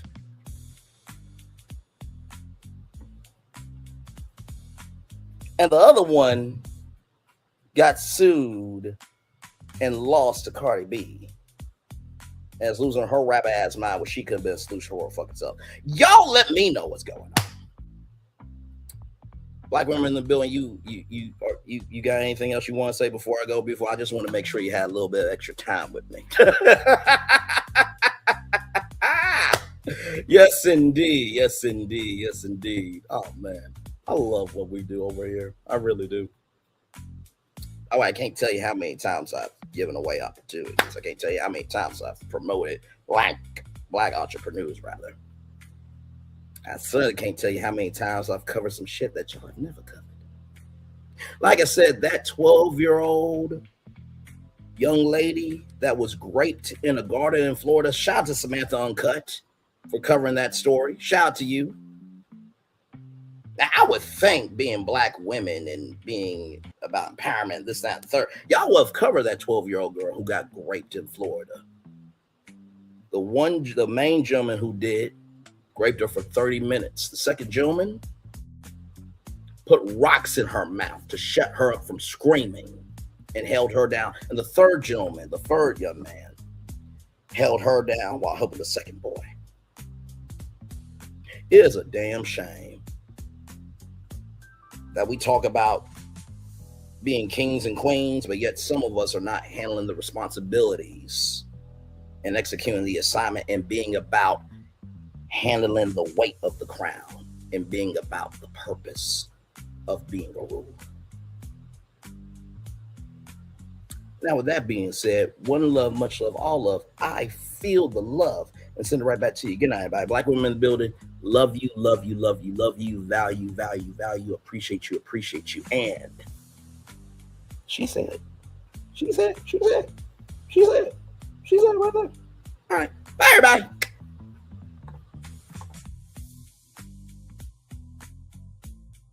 I thought I should tell you they've been talking about you. Yeah, they've been talking about you. They've been talking about the fact that they've done everything they could to stop you and everything they could to block you, but you still win. They've been talking about the fact that they have undermined your success and they have tried to sabotage your seasons, but you keep winning. They've been talking about the fact that even though they don't like each other, they get together to try to kill you, but you keep winning. They've been talking about the fact that you were voted least likely to succeed, but like cream, you keep rising to the top. They've been talking about how they tried to burn your world down, but like the phoenix, you rose from the ashes. They've been talking about you. And you know what they say? Oh, she's just lucky. he's just lucky. But no, you ain't lucky. You're anointed. You got something on you. You got favor on you. You got power on you. You were born to win. Now they can call it luck, but it's grace. They can call it luck, but it's favor. But whatever they call it, it doesn't matter, because you know what God calls you? Do you know what God calls you? A winner. I thought I should tell you, they've been talking about you. Yeah, they've been talking about you. They've been talking about the fact that they've done everything they could to stop you and everything they could to block you, but you still win. They've been talking about the fact that they have undermined your success and they have tried to sabotage your seasons, but you keep winning. They've been talking about the fact that even though they don't like each other, they get together to try to kill you, but you keep winning. They've been talking about the fact that you were voted least likely to succeed, but like cream, you keep rising to the top. They've been talking about how they tried to burn your world down, but like the phoenix, you rose from the ashes. They've been talking about you. And you know what they say? Oh, she's just lucky. He's just lucky. But no, you ain't lucky. You're anointed. You got something on you. You got favor on you. You got power on you. You were born to win. Now they can call it luck, but it's grace. They can call it luck, but it's favor. But whatever they call it, it doesn't matter, because you know what God calls you? Do you know what God calls you?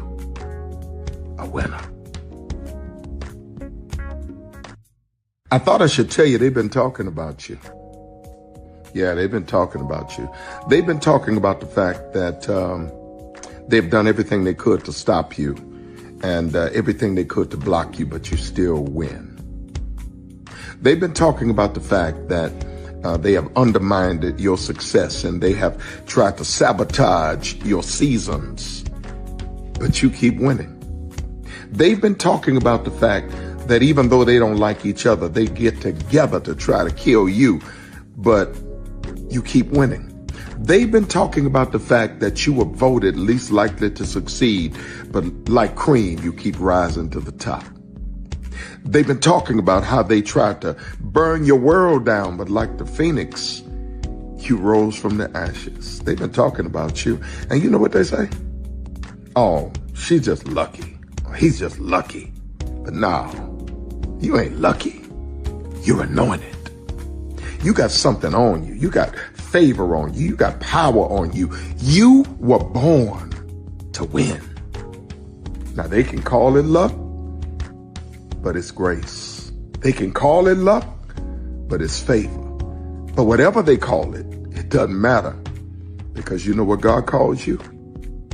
Do you know what God calls you? A winner.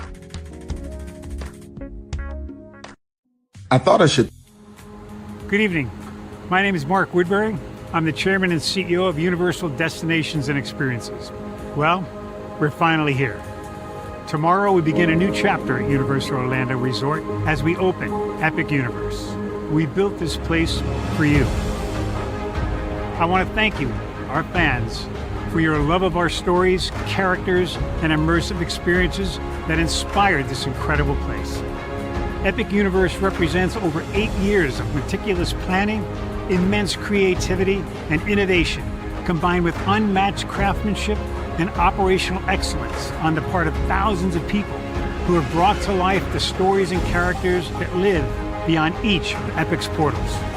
But it represents so much more.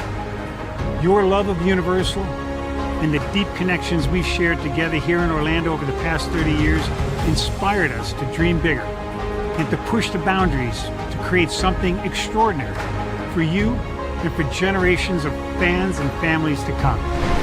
And tomorrow, as we open Epic Universe, I can't wait for you to experience this place for yourself. Now it's your turn to step inside, to lose yourself, and to share this place with the ones you love most. As we open this park, we hope your world becomes a little more epic. Tomorrow, Epic Universe becomes yours.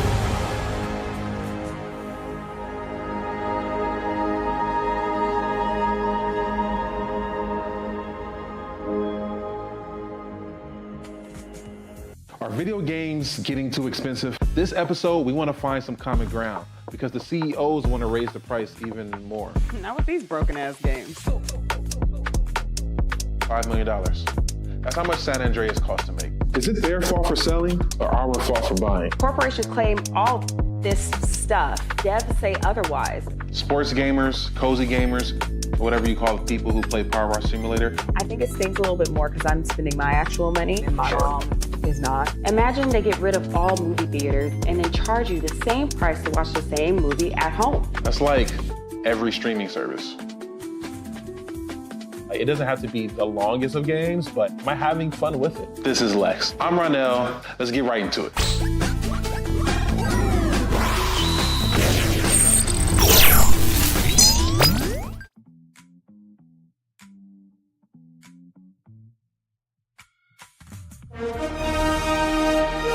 Prepare for a journey beyond imagination, beyond belief, beyond anything you've experienced before.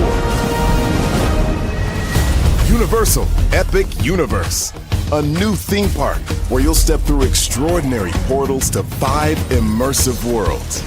Prepare for a cosmic voyage of discovery, an isle of fire-breathing excitement, a shadowy world of monsters and mystery, new wonders in the wizarding world, and a new way to play. Plus the splendor of a magnificent resort hotel overlooking the park. It's all new excitement at Universal Orlando Resort. A week's worth of vacation thrills with 4 amazing theme parks, a variety of spectacular themed hotels, and incredible dining and entertainment. It's all at Universal Orlando Resort, where you'll find new adventures every day. Explore the astonishing worlds of Universal Epic Universe at Universal Orlando Resort. Because here's the thing, a good streamer can find other content. Because here's the thing, a good streamer can find other content. Because here's the thing, a good streamer can find other content. Because here's the thing, a good streamer can find other content. Because here's the thing, a good streamer can find other content. Because here's the thing, a good streamer can find other content. Because here's the thing, a good streamer can find other content. Because I've been moving on my own accord covering Black culture. There is more to life. I heard that, friend. Braylon, shout out to Braylon. Make sure y'all go follow Braylon in case y'all haven't. I love your content. I have been moving on my own accord covering Black culture. There is more to life. I heard that, friend. Braylon, shout out to Braylon. Make sure y'all go follow Braylon in case y'all haven't. I love your content. I have been moving on my own accord covering Black culture. There is more to life. I heard that, friend. Braylon, shout out to Braylon. Make sure y'all go follow Braylon in case y'all haven't. I love your content. I have been moving on my own accord covering Black culture. There is more to life. I heard that, friend. Braylon, shout out to Braylon. Make sure y'all go follow Braylon in case y'all haven't. I love your content. Child, Braylon been over there doing his thing, minding his GD business, staying out of trouble, trying to get the folks some positive stuff to talk about. Besides lying all the damn time. Child, Braylon been over there doing his thing, minding his GD business, staying out of trouble, trying to get the folks some positive stuff to talk about. Besides lying all the damn time. Child, Braylon been over there doing his thing, minding his GD business, staying out of trouble, trying to get the folks some positive stuff to talk about. Besides lying all the damn time. Child relevant over there doing his thing, minding his GD business, staying out of trouble, trying to get the folks some positive stuff to talk about. Besides lying all the damn time. By the way, black women are in the building. Thank you for the unlucky clover for 4 jewels. Thank you so much, beautiful. Have a wonderful night. Love you, love you, love you. Value, value, value. Appreciate you, appreciate you, appreciate you. Child relevant over there doing his thing, minding his GD business, staying out of trouble, trying to get the folks some positive stuff to talk about. Besides lying all the damn time. Child relevant over there doing his thing, minding his GD business, staying out of trouble, trying to get the folks some positive stuff to talk about. Besides lying all the damn time. Child relevant over there doing his thing, minding his GD business, staying out of trouble, trying to get the folks some positive stuff to talk about. Besides lying all the damn time. Child relevant over there doing his thing, minding his GD business, staying out of trouble, trying to get the folks some positive stuff to talk about. Besides lying all the damn time. Child relevant over there doing his thing, minding his GD business, staying out of trouble, trying to get the folks some positive stuff to talk about. Besides lying all the damn time. Child relevant over there doing his thing, minding his GD business, staying out of trouble, trying to get the folks some positive stuff to talk about. Besides lying all the damn time. Child relevant over there doing his thing, minding his GD business, staying out of trouble, trying to get the folks some positive stuff to talk about. Besides lying all the damn time. Child relevant over there doing his thing, minding his GD business, staying out of trouble, trying to get the folks some positive stuff to talk about. Besides lying all the damn time. Child relevant over there doing his thing, minding his GD business, staying out of trouble, trying to get the folks some positive stuff to talk about. Besides lying all the damn time. Child relevant over there doing his thing, minding his GD business, staying out of trouble, trying to get the folks some positive stuff to talk about. Besides lying all the damn time. Child relevant over there doing his thing, minding his GD business, staying out of trouble, trying to get the folks some positive stuff to talk about. Besides lying all the damn time. Child relevant over there doing his thing, minding his GD business, staying out of trouble, trying to get the folks some positive stuff to talk about. Besides lying all the damn time. Child relevant over there doing his thing, minding his GD business, staying out of trouble, trying to get the folks some positive stuff to talk about. Besides lying all the damn time. Child relevant over there doing his thing, minding his GD business, staying out of trouble, trying to get the folks some positive stuff to talk about. Besides lying all the damn time. Child relevant over there doing his thing, minding his GD business, staying out of trouble, trying to get the folks some positive stuff to talk about. Besides lying all the damn time. Child relevant over there doing his thing, minding his GD business, staying out of trouble, trying to get the folks some positive stuff to talk about. Besides lying all the damn time. Child relevant over there doing his thing, minding his GD business, staying out of trouble, trying to get the folks some positive stuff to talk about. Besides lying all the damn time. Child relevant over there doing his thing, minding his GD business, staying out of trouble, trying to get the folks some positive stuff to talk about. Besides lying all the damn time. Child relevant over there doing his thing, minding his GD business, staying out of trouble, trying to get the folks some positive stuff to talk about. Besides lying all the damn time.